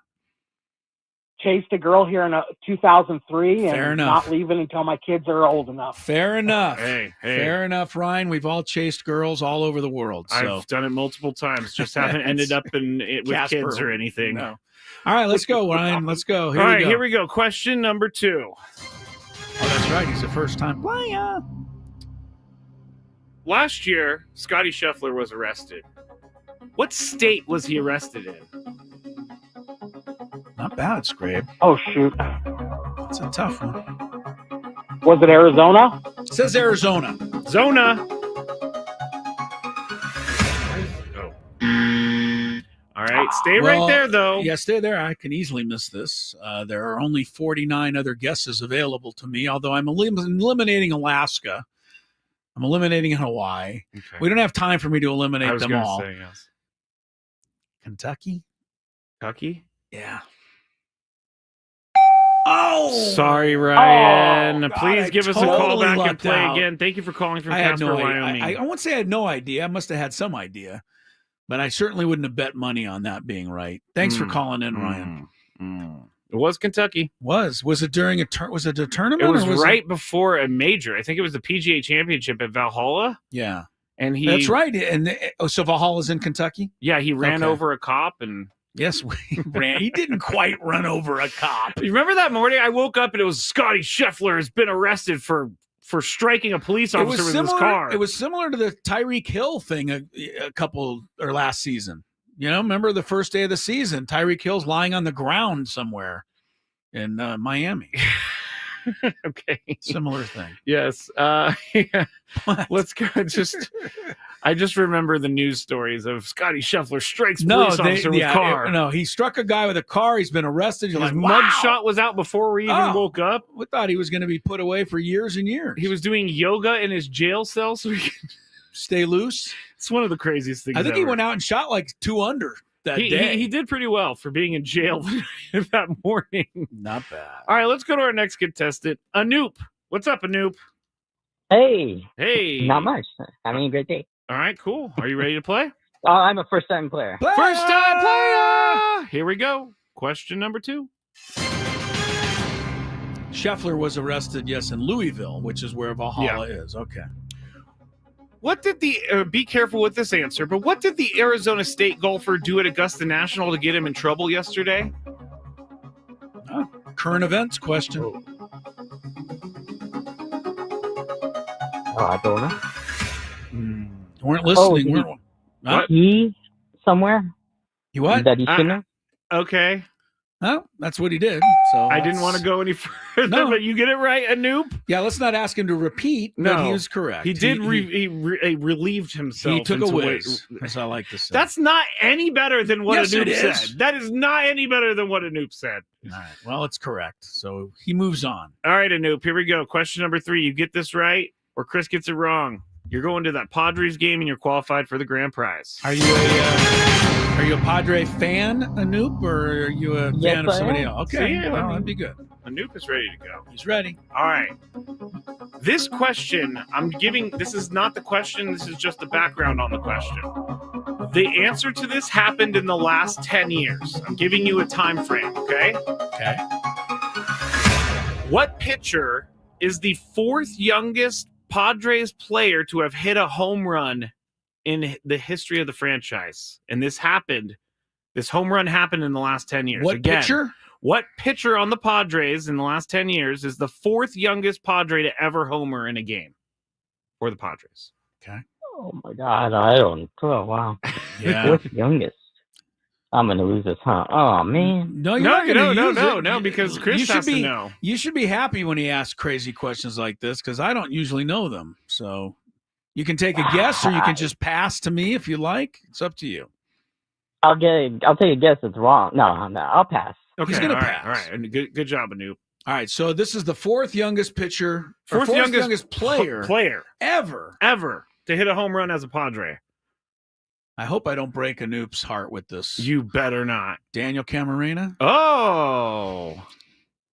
Wow. It's not right. Very good, Anoop. Nice you hang job. on the line. I love Anoop. You have won there. Who won? Who was it? Stay there, Anoop. It was. You're going to kick yourself for this. Why? 21-year-old Ryan Weathers homered against the Miami Marlins dead center. Not going to kick myself at all for that. I don't recall it. So I do recall Camarena. Very good, Anoop. Stay on the line. You have won not only a chance to go to Las Vegas, but you will be going to the Padre game on Monday night. You'll get the Aloha shirt. Yeah. We'll get a check of traffic and then more Gwynn and Chris. Give me a second to delete the rest of these. Coming up shortly. From the 8.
Round of Chris versus the fans. Crazy question. You come up with these things. But Anoop is on his way to the Padre game Monday night. I like that. We're on our way, Scrabe, you and I, tomorrow night. And I'm not trying to sometimes, being in the high-profile celebrity position that we are in. That's how I describe it all the time, right. Chris. I know people ask me, and I go, yes, I'm a high-profile. I'm a high-profile celebrity. Yes. So. Well, tomorrow night, because of that status, the Padres have invited you and I and many others here at the building down to Petco Park to take in the ball game in the brand new entertainment suite. I'm excited for this. I am too. It sounds actually a little too posh for me. And if it is for me, then it certainly would be for you as well. I can clean up pretty well. You're going to try to clean up? Okay. Yes. You know what? I probably will, because Lori won't let me out if I don't clean up. But, you can't wear your Bulls shirt. Can't wear my my Bulls tank top. We'll be there tomorrow night down in the entertainment suite, which is, we're very lucky to get to do it. We're excited by it. And we're going to get to sample some of the food. So we'll tell you all about it on Monday so that you can live a little bit vicariously through us. Normally, we live vicariously through all of you. Anyway, we're going to go tomorrow night. Looking forward to that tomorrow. Follow me on Instagram and Twitter at Matt Scraby, MattsKraby as in boy Y, and I'll put up pictures. You'll put up a lot of pictures. I will do some social media as well for my 12 or 13 followers. You have more followers than I do. I know, but I'm just anyway, that's coming up for us this weekend. You got anything else? It's Passover this weekend, Scrabe. I know our boss, Adam Klug, will be dining on some gefilte fish on Sunday and other fine items. He said he said he didn't like gefilte fish. Actually, happy Passover to everyone out there. I'm doing double Padre game this week. Oh, you're going to go to another one? Because our biggest fan, Rod, he hit the biggest fan game is on Sunday, and he invited me into you're suite. One of the people in the suite. Well, I'm going to go and try to get some audio from players beforehand. So I'm going to go up and stop by. I didn't want to take a ticket, but I'm going to be there anyway. So of course I want to go up and say hi to all the Scrabenators. A lot of Scrabenators will be there, but in all due respect, the Odyssey Palace Suite, probably a step down from the entertainment suite. So I hope you're okay with that. But hey, I'm definitely okay with that. Apparently they still have a bathroom in the suite, which is all that I care about. Apparently Scraby needs to be in a suite if he's going to go to a ball game. That is not true. Can't rough it like the rest of us. Or the press box. Yeah, there you go. Or the press box. There was a big, I'm not able to actually say everything about this, but the Scrabenator game coming up on May 12th, I have secured food. For free. Really? So I got to make sure that we have all the ducks in a row before I announce it. But if you haven't signed up yet, go to 973thefansd.com and click on the contest page. You'll find the Scrabenator game sign up. And basically what that is, you sign up. I randomly pick 20 other listeners, and we go to a game together in the Odyssey Suite. And that's May 12th. I wasn't invited, but I will now invite myself to join you. Since there's free food that day. I think I've already given out all the tickets, Chris. Oh, all right. Well, then I'll be there and you won't, because the people would rather see me. Well, you do have your press pass. I can't stop you. Yes, that's right. A couple of quick things to tidy up. In the countdown today, we mentioned the Detroit Lions 2008, 0-16, one of the worst teams of all time. We did try to, off the top of our heads, name the coach of that fine squad. Oh, yes. And we didn't get it right. Well, we shouldn't know who it is. We said Jim Caldwell. We said Jim Schwartz, I think his name is. The actual coach was Rod Marinelli. I think we all kind of remember him. He wasn't around long. Nope. The general manager of that club, Matt Millen. I remember him being the general manager of the Lions for about 15 years too long. Yeah, he was fired after week 3 of that season, actually. but the team he put together never did figure it out. And guess what? They started 4-0 in the preseason that year. Well, there you go. We know that doesn't mean anything. Yeah. The Lions' 0-16 season included only 6 games that were decided by less than double figures. So they're pretty much blown out all season long. How can you have a team with Calvin Johnson on it and not win at least one game? Calvin Johnson is good enough for one win. Because 7 starts were made by Dan Orlovsky. That's how Is that why Calvin Johnson retired? That's how you answer that question, Scrabe. Although the other, the other 9 games were started by Dante Culpepper and John Kitna. So there really is no good excuse for Calvin Johnson there. All right. That was weird. I was on anyway, the page just disappeared from my computer. One other thing to clean up. Scotty Scheffler finished -5 today. And he's 3 shots off the lead. Last year, he got arrested, as you said, before the PGA. We said, what did he go out and shoot that day he was arrested? 67, Scraby. He was 5 under the day he was arrested. That's ridiculous. That is ridiculous. That is absolutely I was really impressed with because the Masters always has these really old guys play because they win and then you can play for the rest of eternity. Right. And I was really impressed by Fred Couples on day 1. I can't remember exactly what he shot. He holed out on 14 and he shot a -1. Yeah, so he didn't Fred quite make the Couples, cut. He finished at +3 today. So he that's just missed the still cut. pretty good. No, I gotta say. He's 67 years old, I believe. You got Bernhard Longer. He's out there. You got Jose Maria Olazabal. Mm-hmm. He's out there. And then you got El Pato. Do you know who El Pato is? I got to look down the list. No, I don't. Angel Cabrera. Now Angel. he's Angel finished +11. He struggled. Here's the guy got out of prison last year. An Argentinian prison. My goodness. Yes. What did he do there? Well, he's from Argentina. Okay, but what did he? Just because you're from Argentina doesn't mean I don't you should be in exactly prison. know what he did, but he did go to prison. He just got out, and it's very controversial that they let him back. Nick Dunlap, an American, shot 18 over yesterday, came back today, and shot 1 under. Is he an amateur? No, he's a pro. 18 over? That means he shot a 90? Yesterday. Today, shot 71. I got to give him a little credit for that. I do too. He too. could have just not even shown up today, and he Totally. went out there and shot 71. Not bad. He finished last, but neither here nor there. Big Five is next. Gwynn and Chris rolls on. Ben and Woods on the Fan. When it comes to jazz music,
Brought to you by Robert Half. At Robert Half, we found that 67% of companies want to increase contract talent. That's why our recruiters' expertise and award-winning AI work quickly to find the skilled candidates that you want at Robert Half. We know talent.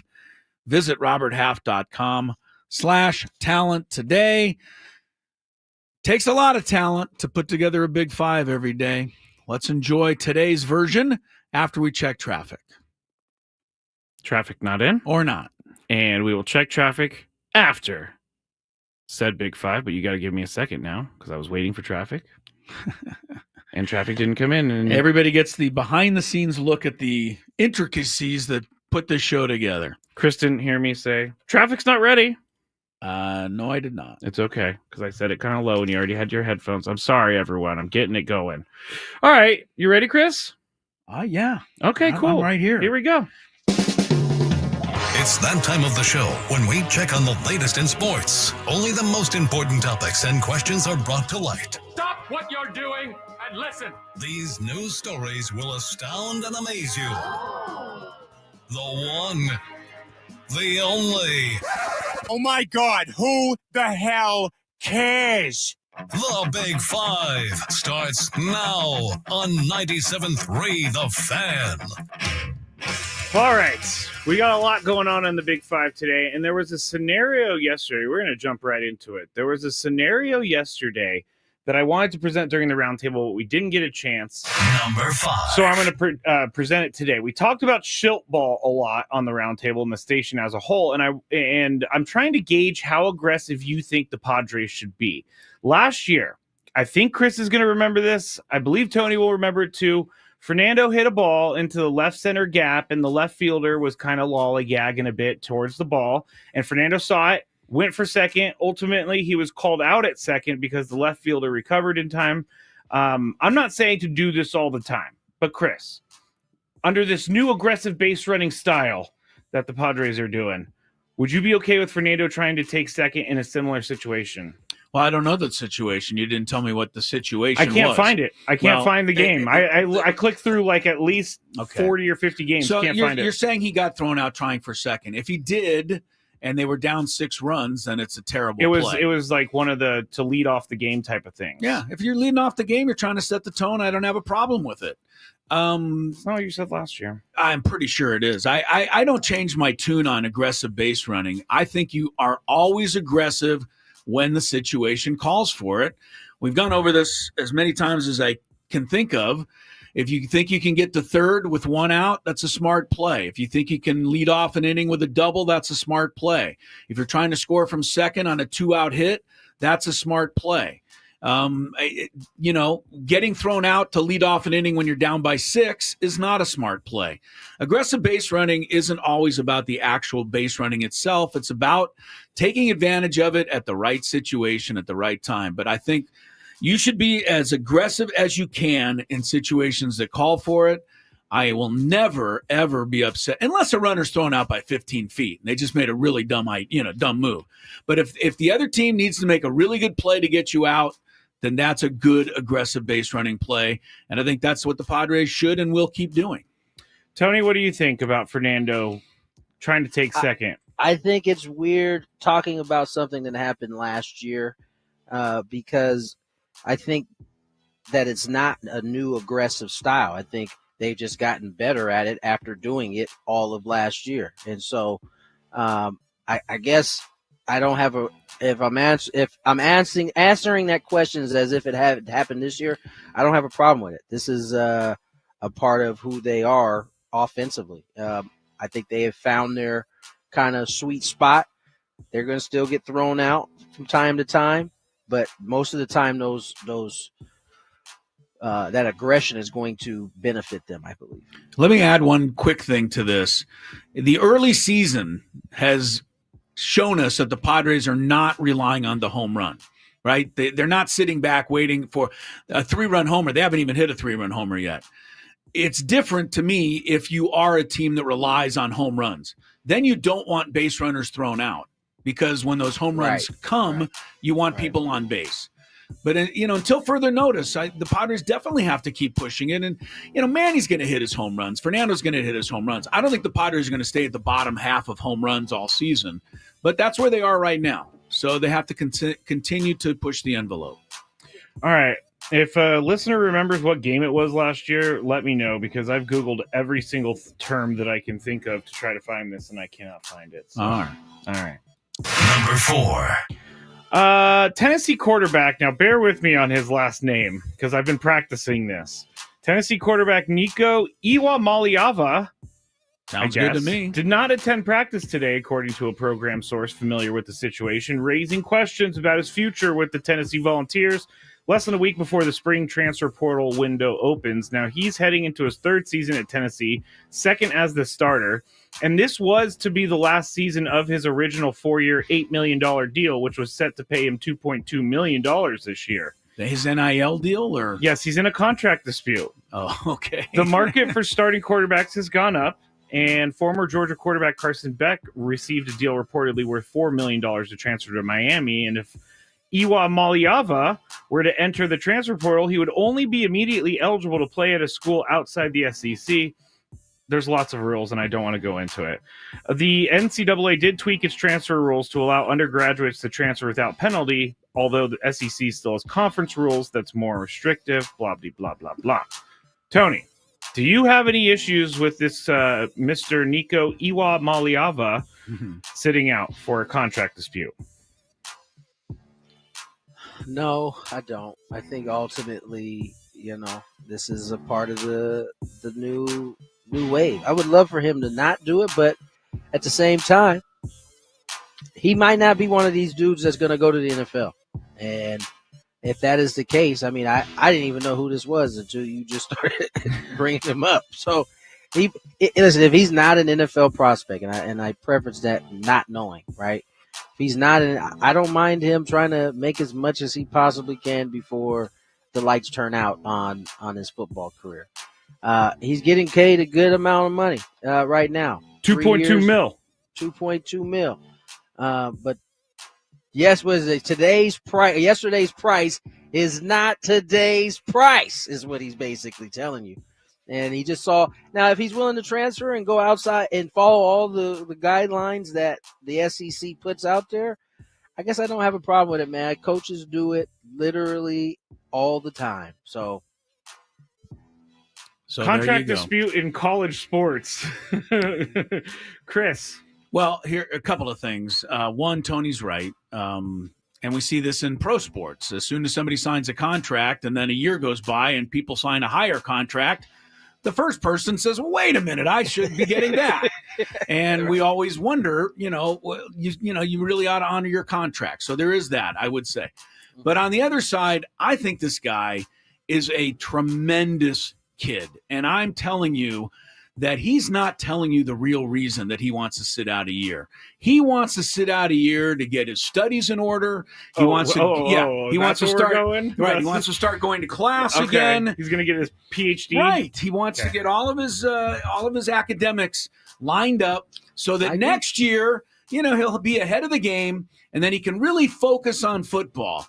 this is honestly, I'm bringing this up for a laugh because does anybody even I don't know, major college football players, does any of them, is class and your education, does it even remotely enter into it anymore? I don't think it does, or at least Cooper Flag got 4.0. The appearance is that it doesn't enter into it anymore. So there's that. I mean, some of these dudes are transferring, are graduate transfers. Yeah, right? Might be a different thing, right? There's some cases yeah. for sure. Yeah, but it's a good question though. I think it's a fair question. How much does education matter in our society today? Right? Like it seems like more and more people are poo-pooing a college degree. You can get a good job without a college degree just as well as you can with one in a lot of instances. Right. And so that's all of that. Like it's just a good question, Chris. It's a good question. Oh, okay.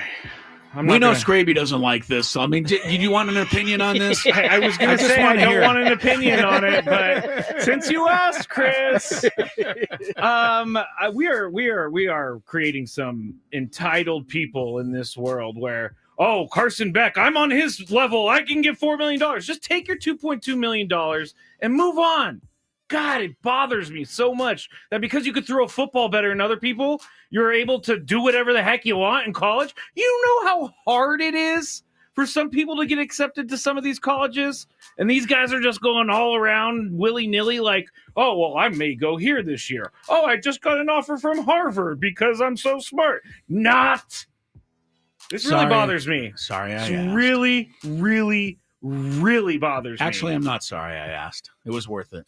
This guy's it's not even the quarterback himself. In his own anger for it's not even the quarterback himself. It's the situation that we're talking about. Don't call it college sports anymore if it's not college sports. It's not. So let me ask you a question. Scrapes, since you're standing on this hill right now. That was my feet. If tonight they said, you know what, we are no longer going to call it college sports, then don't make him go to class. Don't make him do anything like that. That's exactly what's happening. That would all of a sudden make you have a different opinion about all of this if they just simply change the name. Because you know what? When I went to college, I had to go to class, or else I got put on the academic probation list and almost got kicked out of college. I don't care that someone can play a sport better than me. Scrape, they still have to go to class, man. Are they though? Are they not though? I guess we can't. I can't prove that, but we all know. We all know what's happening. Chris alluded to it in his answer. We all know. You think you know what's happening. Moving forward. Number 3. Braves right-hander Spencer Strider struck out 13 batters. I don't know why this story bothered me. When I read it this morning, I was seething at where we're at in society. Let's go back to number 4. Number 3? Really, I don't think we can do number 3. Why? I think number 4 we ought to carry on with the conversation. No. I'm going to get myself in trouble. I'm going to get myself in trouble. I don't believe you're done here. I'm done. All right. For now. Braves right-hander Spencer Strider struck out 13 batters in 5 1/3 innings in his latest minor league rehab start with AAA Gwinnett yesterday. Yeah, right? It's a tough day. He allowed 1 run and threw 90 pitches in a 6-1 win over the Norfolk Tides, which is a Baltimore Orioles affiliate. Strider has surrendered 2 runs and struck out 27 batters in 13 2/3 innings in 3 rehab starts, gradually building up his pitch count. Chris, if we can't take anything from spring training, can we take anything from rehab starts? Yeah, I think so. Yeah, I do. I think they're a little different. I mean, spring training guys are working on things. I'm sure he's probably trying to work on a few things, but mostly he's just trying to show that, his arm is back and he can throw, mostly with the velocity that made him one of the best strikeout pitchers in baseball prior to his injury. It seems like he's proven that not only to himself, but probably to the Braves and the rest of Major League Baseball. I can take a lot from these starts. It means something.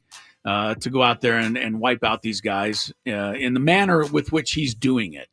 You mentioned, what'd you say, 13 innings or something? No, he struck out 13 punchies. 13 batters in 5 1/3, but he had 27 strikeouts in 13 All 2/3. So 13 2/3 is 41 outs, and he's got 27 strikeouts. I'd say he's ready to go. That would have taken me 4.5 years to figure out how many outs that was.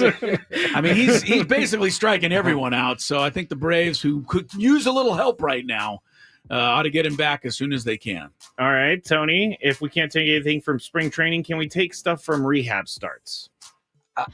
I mean, it's not that you can't take things from spring training. You just can't take the things that most people want to take away, which is the numbers, right? I don't think you could take away the numbers, but you could take away how it looked. Right. What it looked like and what that produced. So, I mean, in this case, he seems to be quite ready, and the Braves certainly could use his help right now. So could my fantasy team.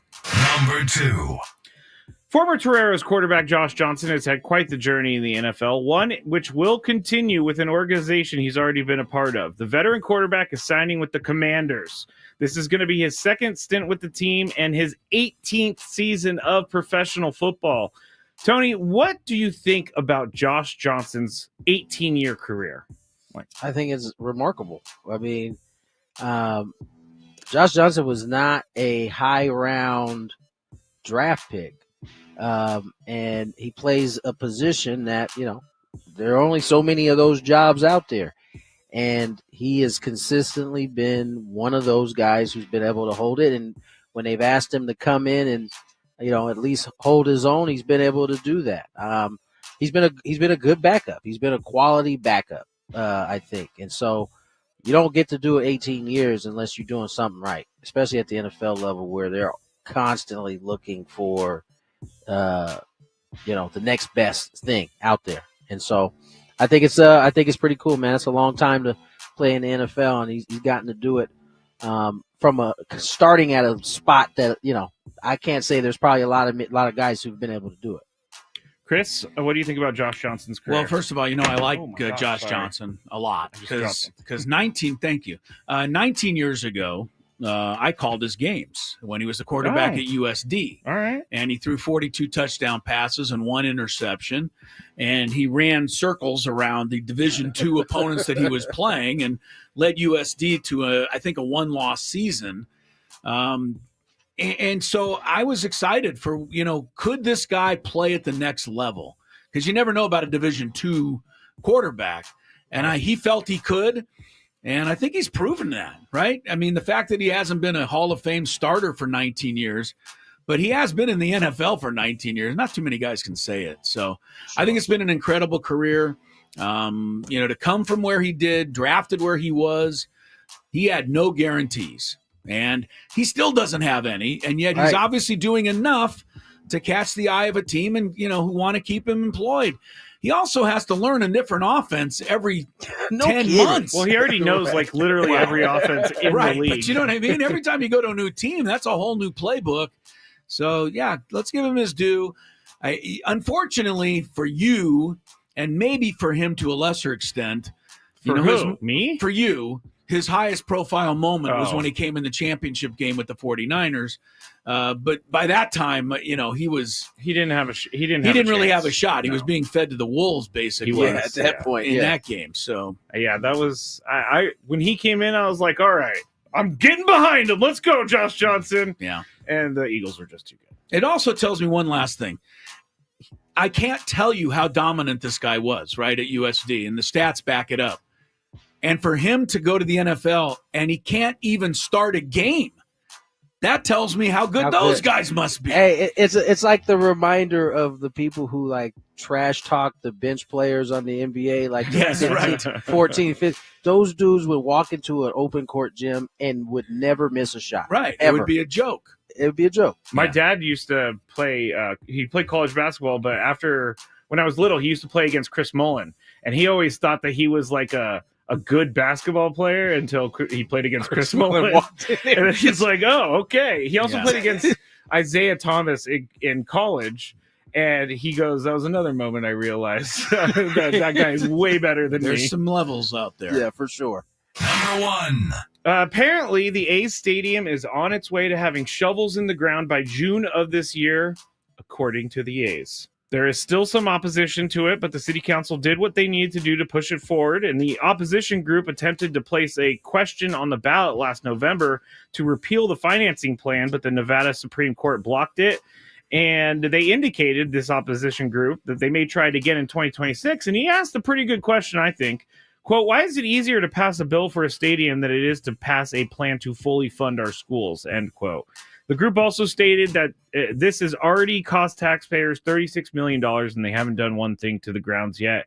Blah, blah, blah, blah, blah. Supporters of the public financing argue that this is a sound investment, predicting that the state will eventually earn more tax revenue than it sacrifices in tax breaks. Oh, good. Chris, yes, I felt like all of that was necessary. Are shovels in the ground by July 1st for the A's in Las Vegas? Number one, I think it was a good question about, how easy it is to seemingly pass, measures to get a stadium everywhere but in San Diego. I was just right. I mean, we can't do it, so maybe it's not that easy. And it does seem crazy that our priorities are what they are sometimes when it comes to education. Facts. But let's also point out the inequities between how much teams make and how much teachers make. Right? This is something we're probably never going to actually be able to change, even though a lot of us would like to see it happen. Secondly, if the A's are saying it, who's not to believe the A's? And John Fisher, this is truth tellers right there. Right. I mean, I don't know if any of it, honestly, until I'm in Las Vegas and I drive by the location and I see something happening, I'm really not going to believe it's going to happen yet in Las Vegas, even though they say it will. I need to see a shovel somewhere. John Fisher is like Abraham Lincoln. He has never told a lie. I'm sure. Tony, do you think shovels are in the ground by July 1st? I do. I think it happens. I think there seems to be a different type of urgency that has taken place with the Athletics. Maybe because they've played a few games in this new stadium and no one likes it. Listen, I'm sure playing in the new stadium is kind of made them realize it. But even before they played the game, it just seemed like Major League Baseball is like kind of. At this point, Major League Baseball is going to have to step in and have them move, right? Can't just leave them in Sacramento for the next 20 years. No, I mean, that's what I'm saying. They've already said that this is happening in 28. They will be moving. It's going to be those shovels. So I think those shovels will be in the ground because they need to be out at a certain time. They're getting kicked out of their place. They're getting evicted in a couple years. It's just John Fisher shoveling dirt back into the hole. He is quite the guy. All right. I don't know why I find this topic so fun, but I asked someone who lives in Vegas, who's one of my friends, and I asked about the whole A situation. And he was like, I don't understand why people are so mad. We live in the entertainment city of Nevada. Like, isn't that what we're here for, is to entertain? I think there's also a chance, too, Scraby, that if Las Vegas doesn't work out, they can always go back to your favorite stadium, the Oakland Alameda County Coliseum. Oh, my goodness. Someone posted that clip on Twitter yesterday of me just falling flat on my joke. And someone posted it? Yeah, I have like fourth-hand embarrassment for myself on that thing. That's brutal. Too funny. The actual in unison look when Ben goes to me and then you guys just staring at me is one of the worst things that I've ever experienced. Yeah. All right, that's it for the Big Five. When we get back, we have more Padres to talk about. We also had a visit with Alek Jacob. That's on the other side on 97.3 The Fan. Hey everyone, Tony Gwynn Jr. here. Make the most of your outdoor space with Moon Valley Nurseries. Locally grown trees arriving daily and ready to be delivered to you. They design, deliver, and plant, and you...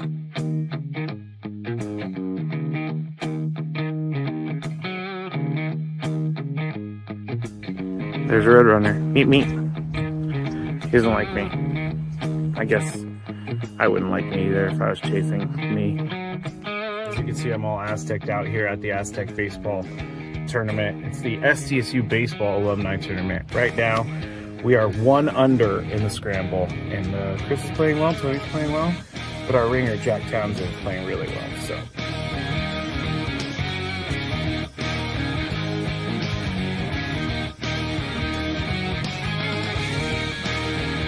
Chris says I can't play golf, but this is the second birdie putt he's made for us. This time it was like 20 feet.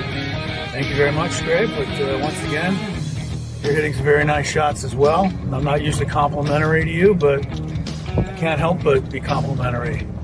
Your shot making today. With my what? Your shot making. You hit some.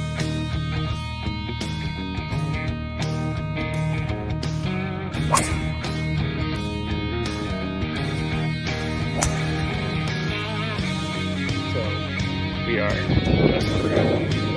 league 10 now, and it's getting really windy. It's actually kind of cold. I'm not gonna lie, I know we're in San Diego, but we're 3 under as a group. We just got off the birdie, and I just hit my defense.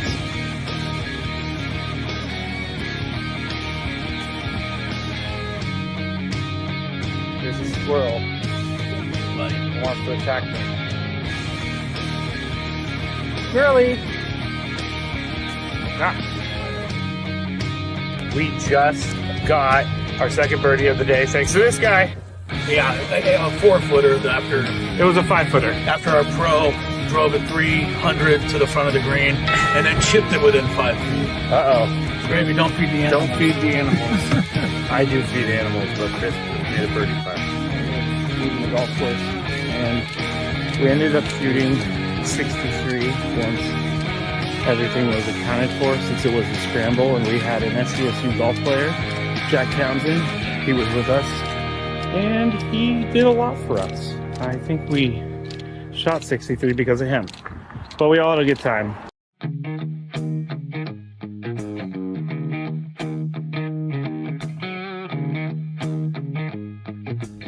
There's a Roadrunner. Meet me. He doesn't like me. I guess I wouldn't like me either if I was chasing me. As you can see, I'm all Aztec'd out here at the Aztec Baseball Tournament. It's the SDSU Baseball Alumni Tournament. Right now, we are 1 under in the scramble, and Chris is playing well, so he's playing well. But our ringer, Jack Townsend, is playing really well, so.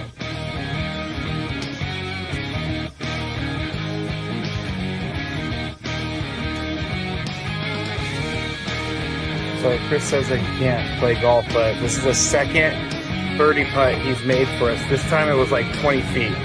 Thank you very much, Greg. But once again, you're hitting some very nice shots as well. I'm not usually complimentary to you, but I can't help but be complimentary. Your shot making today. With my what?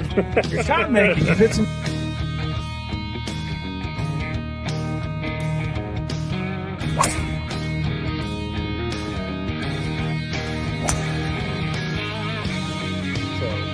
We are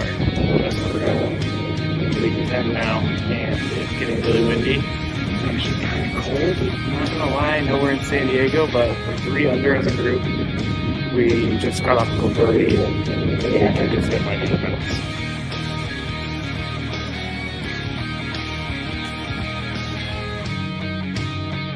There's a squirrel. He wants to attack me. Squirrely!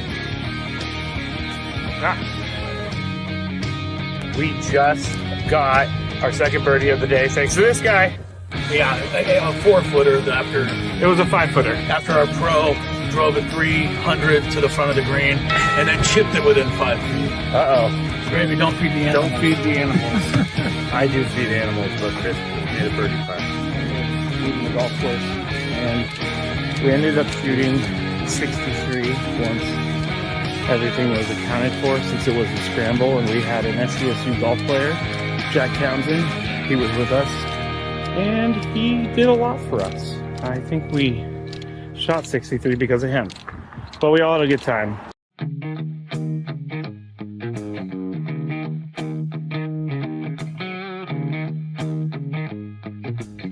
There's a Roadrunner. Meet me. He doesn't like me. I guess I wouldn't like me either if I was chasing me. Chris Ello, Matt Scraby, together in our Odyssey Palace studios. Tony Gwynn Jr., he's been down there all day at Petco Park, and we will have our interview that Tony and I did with Alec Jacob. I think you'll like it. I like that guy. He's a good dude and funny stuff. So that's coming up in about 15 minutes. I will tell you this. Alec Jacob, during this interview, will reveal to you, all of you, who the biggest prankster is in the Padre bullpen. Surprised me. I'd be shocked. Well, somebody's going to get it right because there's only 8 guys down there, but I don't think anybody would guess this. You don't think anybody would guess this guy? Well, we'll see. You'll all find out together with our Alek Jacob interview coming up shortly. Happy Hour gets underway, and with that, the Happy Hour is brought to you by our friends, GL Pools. That is GL Pools. You know what are the keywords for G and L? You know, like Golf and Lima? I don't know. Yeah, that is. Okay, Golf and Lima. Golf Lima. All right. The Happy Hour is brought to you by GL Pools, but Golf Lima, in case you don't understand the lettering. They are the swimming pool experts. They're trusted by thousands of San Diegans since 2006. Been doing it 20 years. Baseball's back. So is swim season. Call now. Mention the word radio, and you'll get a free month of pool service. That will come in handy. Make sure you call the gang at GL Pools. Thanks to them for being part of our Happy Hour. Padres and Rockies coming up, and we're closing in on Sam Levitt's pregame show. About 35 minutes away from that.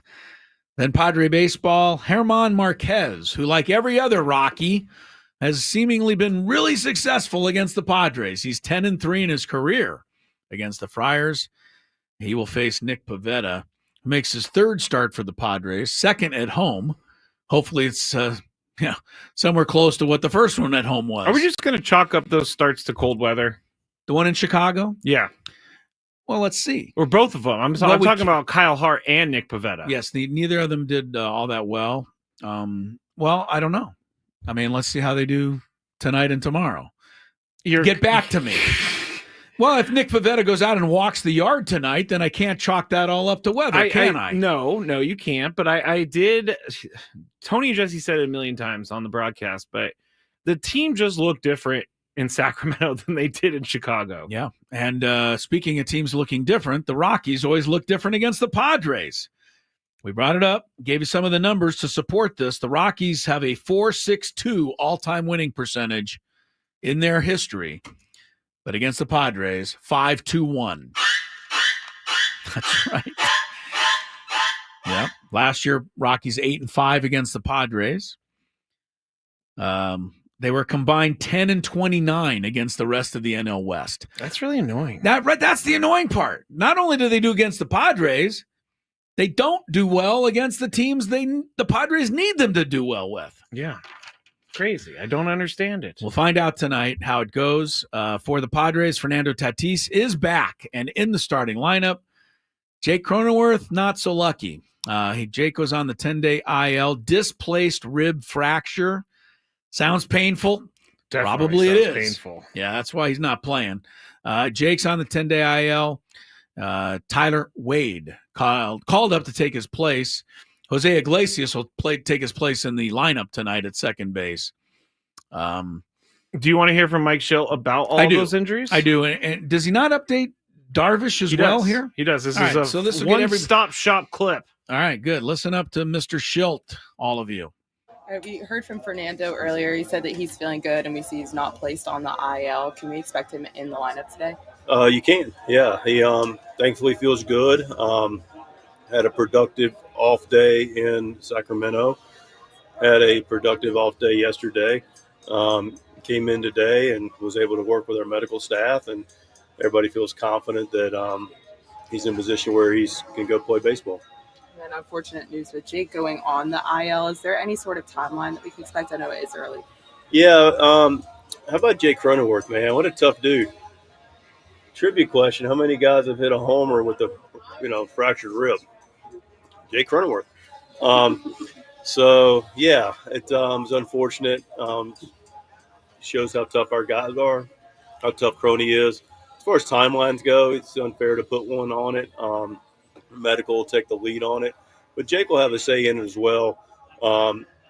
Fortunately, it wasn't displaced, so it's a matter of getting some of the fluids and the healing to take place, and then it's a matter of his functionality, and then hopefully it doesn't take too long, and then it's unlike a pitcher where he has to get ramped up as much.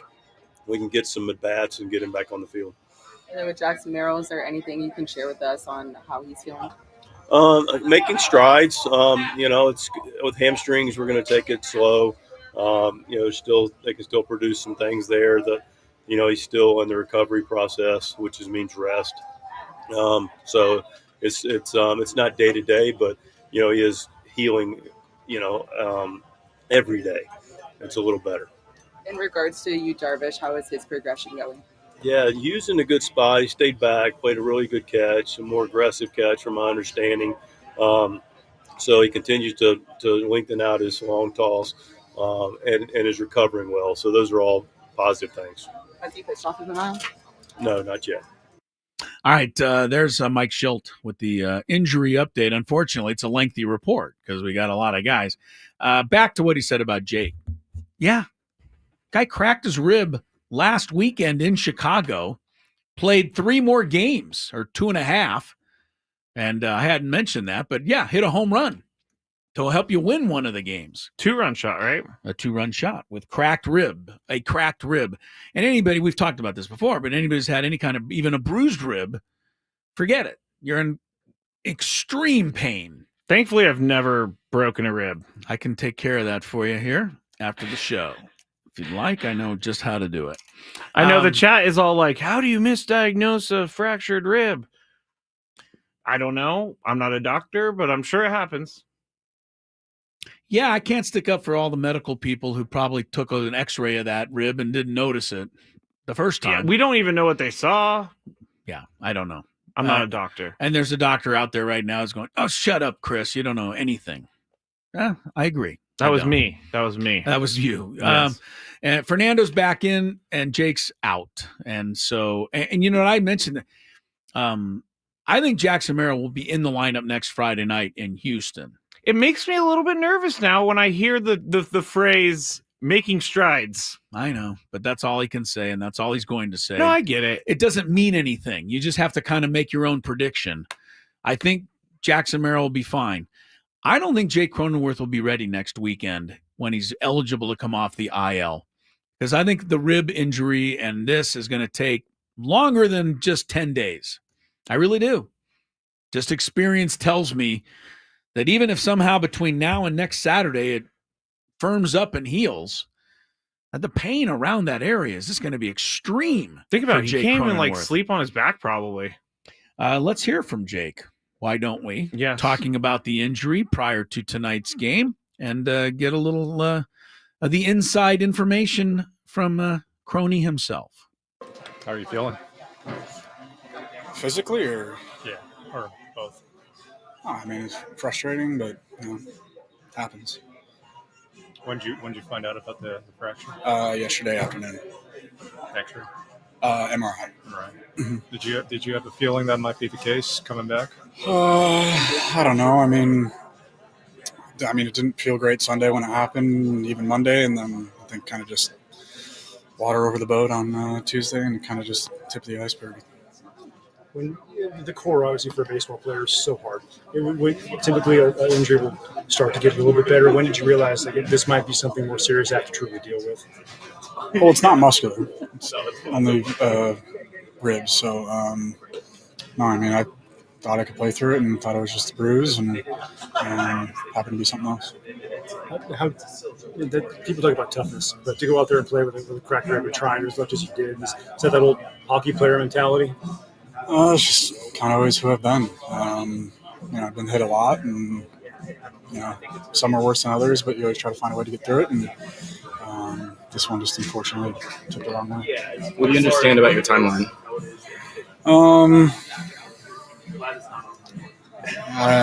Open-ended, I guess. A lot of it's going to be hopefully pain tolerance. So, whatever they say the timeline is, hopefully earlier. It's only less. Guest appearances. Wait, hold on. Oh, He said one more. No, Sorry. he said something there at the A lot end. of it's going to be hopefully pain tolerance. After this. Whatever they say the timeline is, hopefully earlier. It's only. Oh, I thought he said something else, but anyway. Guest appearances there by Dennis Lynn and Derek Togerson? Derek Togerson. And Jeff Yes. Sanders. Good to have them all on the show, even without their knowledge.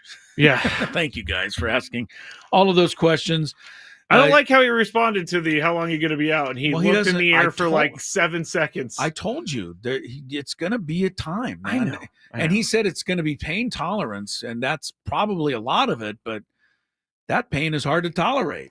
Oh, I don't blame him at all. And somebody wrote in, well, how did they not diagnose a cracked rib? I don't think they looked for a cracked rib until yesterday. That's what I got from. I think it was just they thought it was a bruise. He thought it was a bruise. It hurt. And then yesterday it got to where, we better take a look. Yeah. So I think that's how that happened. Yeah. Should have waited like maybe 2 more minutes to bring that up before. What they should have done is never given him an MRI and just let him play on. Yeah. I mean, I understood when I saw the pitch hit him, I thought he's immediately out. He's done for a little bit. It hurt to watch that one. All right, quick break, and then our Friar Friday interview. As many of you anyway, head on down to the ballpark. You'll hear a fun interview with Alek Jacob, the Padre reliever, and you'll find out who the nuttiest guy is in the Padre bullpen. You'll be surprised.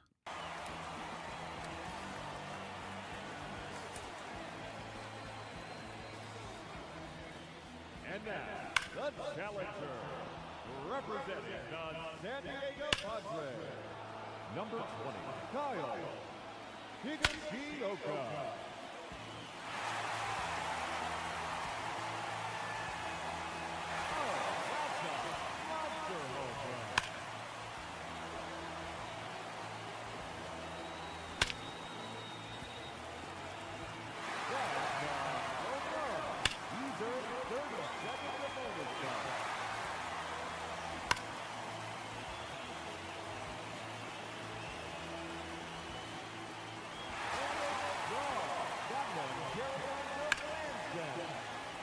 Just 1 minute remaining. Corona. It's out of here. That one up into the monster seat.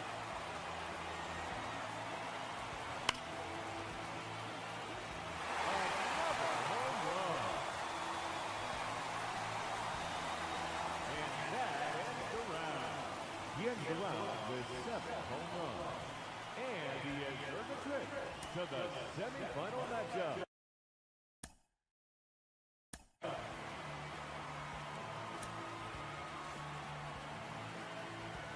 Now the challenger in this semifinal matchup, number 20, Kyle Higashioka. No doubt about that one. That one carried on to Lansdowne. That one is gone. He now has bonus time. Just 1 minute remaining. No question about that one. And wrapped it up to put up in the championship matchup. And that ends the round. Finishes.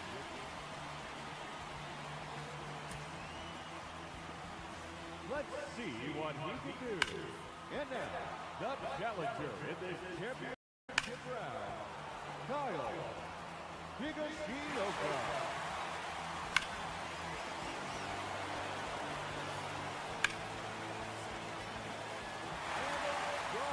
That one carried on to Lansdowne. That one is gone. And he's earned 30 seconds of bonus time.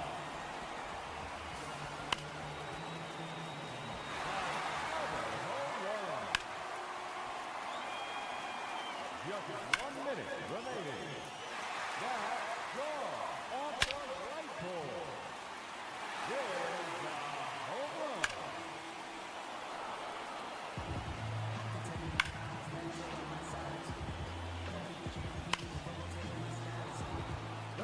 Seconds left.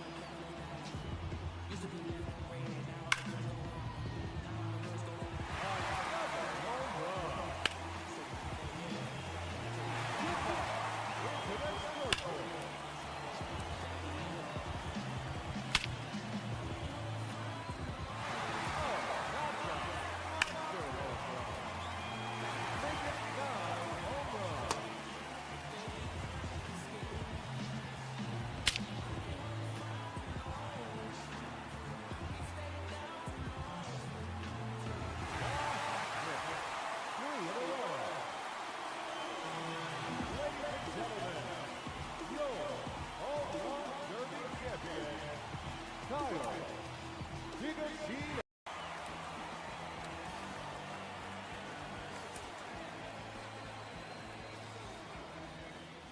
now, the challenger, representing the San Diego Padres, number 20, Kyle Higashioka.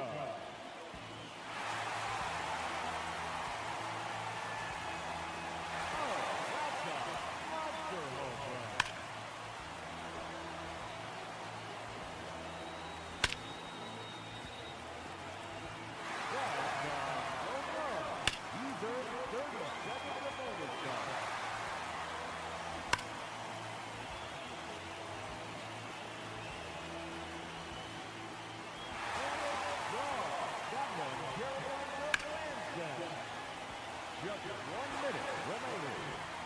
It's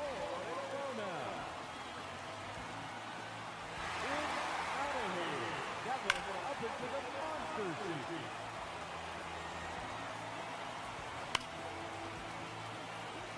Another home run. And that ends the round. He ends the round with 7 home runs. And he has earned a trip to the semifinal matchup.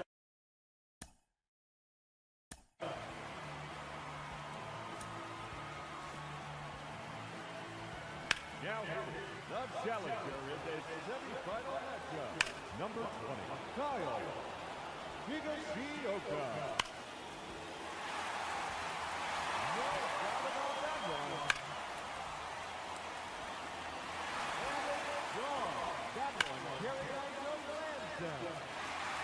That one is gone. He now has bonus time. Just 1 minute remaining. No question about that one. And tapped it up to put up in the championship matchup. And that ends the round. Finishes.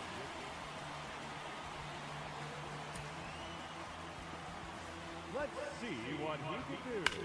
And now, the challenger in this championship round, Kyle Higashioka.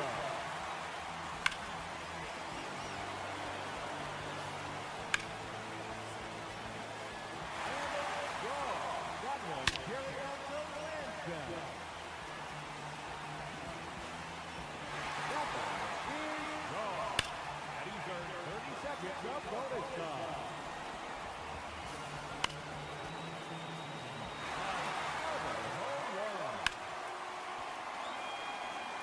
Just 1 minute remaining. That draw off the right pole. There's a home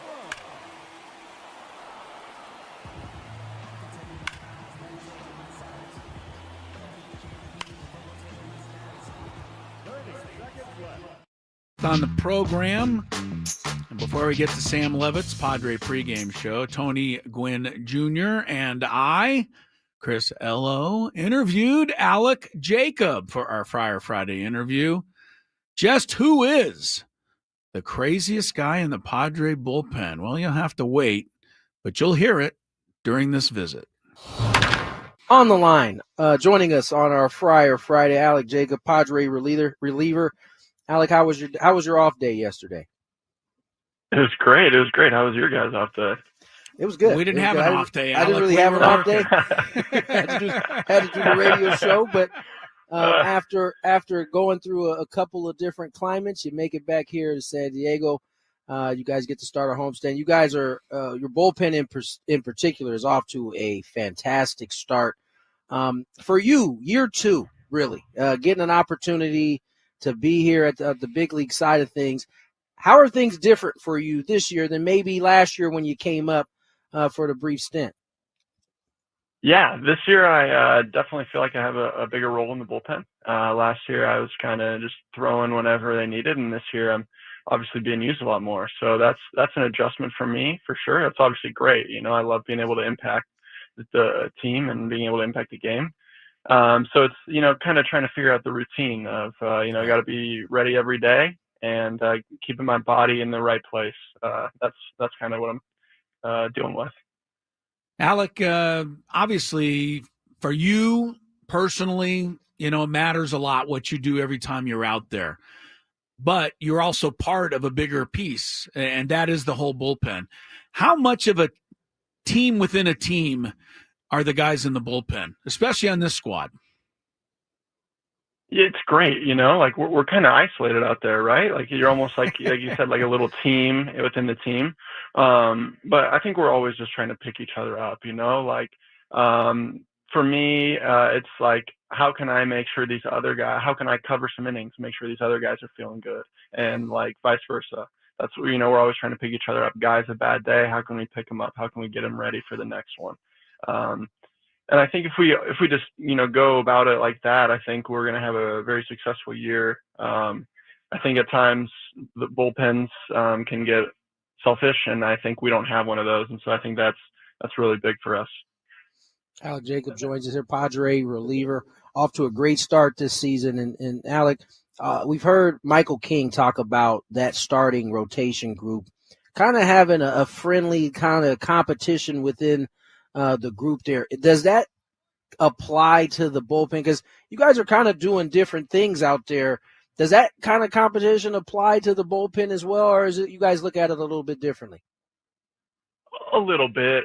Yeah, it is definitely different though, right? Because they're all getting their own starts individually, and like Suarez will be our guy getting the save opportunities. We can't really have that competition necessarily as much, but I do think there is something to like just like being available every day, how many appearances. I think we all take pride in that.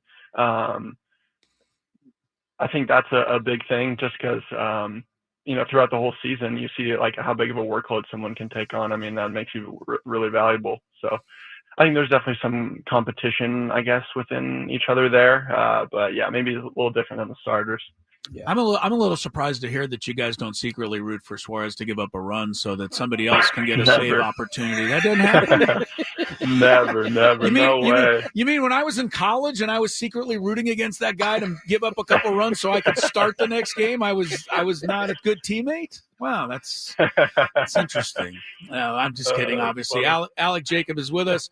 Alek, discuss a little bit your style and how you got, we see the sidearm delivery a little bit, and how you kind of, came to that. And also being a reliever, how much did you start in your life growing up? I don't think anybody starts out as a reliever, right? High school, pony league, whatever.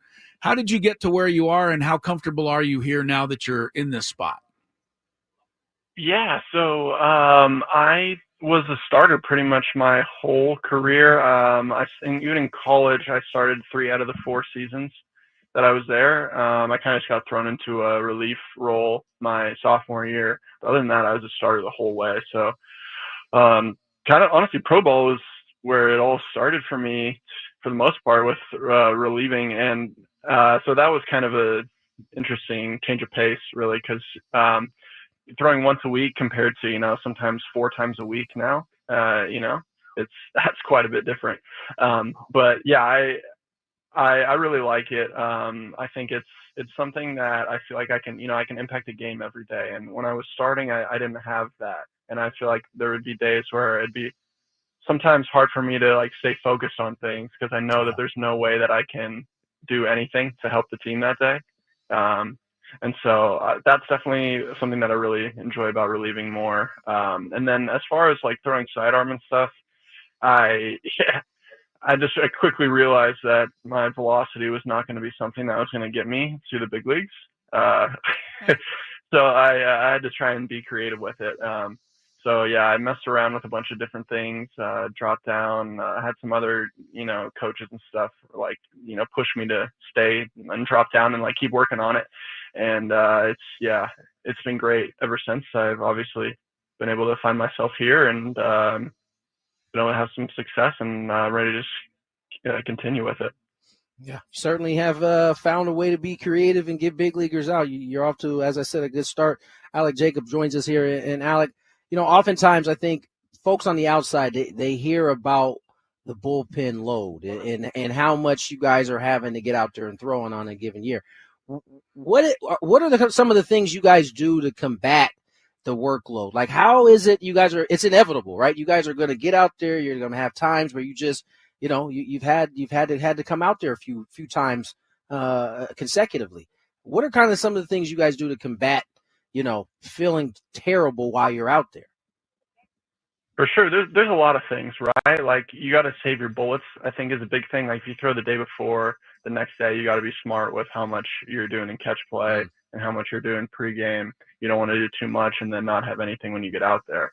So that's kind of an adjustment I've had to make, along with like after throwing, like all right, I got to do everything I can post game to give myself the 18 hours to get ready for tomorrow. And that's also been a little bit of an adjustment. So I'm definitely learning and getting everything a lot figured out. And it's been great. I think there's a lot of things that play into it. You really just got to listen to your body and just listen, whatever it's telling you day by day. You kind of do what you need. Alec, real quick, one last thing. Do we have time for another question, or do you have to go, Alec? Because I don't want to make you late. Okay, sorry.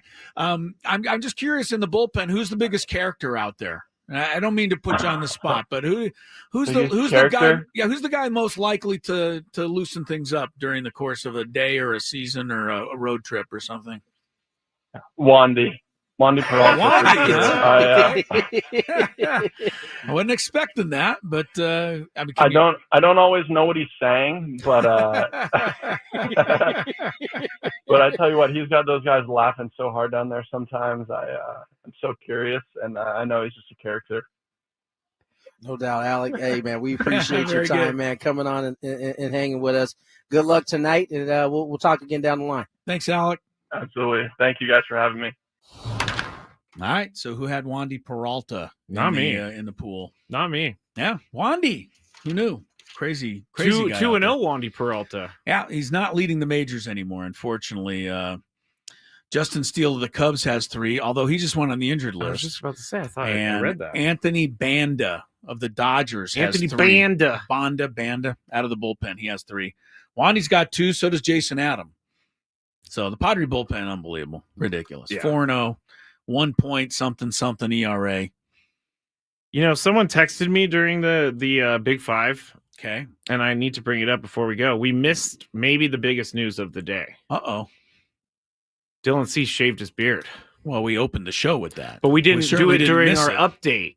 No, we haven't updated you on that. Yes, he did shave his beard. He looks like a completely different person. Yes. Well, to actually update the story now, it would be to say that Dylan Cease's facial hair is starting to grow again. Yeah, it is. But he shaved it earlier today. Yes.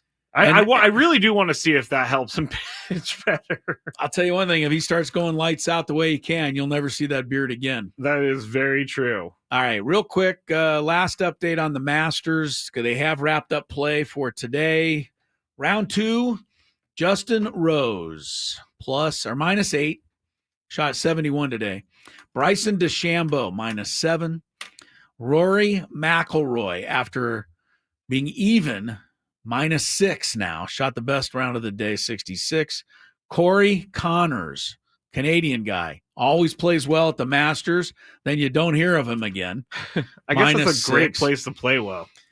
Here's a guy I don't even know. Matt McCarty, -5. He's a guy who won a tournament like in his first 5 ever. He's an American. Shane Lowry, the Irishman, Shane Lowry. That was a terrible Irish accent. Shane Lowry. It wasn't even an Irish accent. He's -5. Terrell Hatton, Englishman, -5. Some guy named Scotty Scheffler still in the hunt, -5.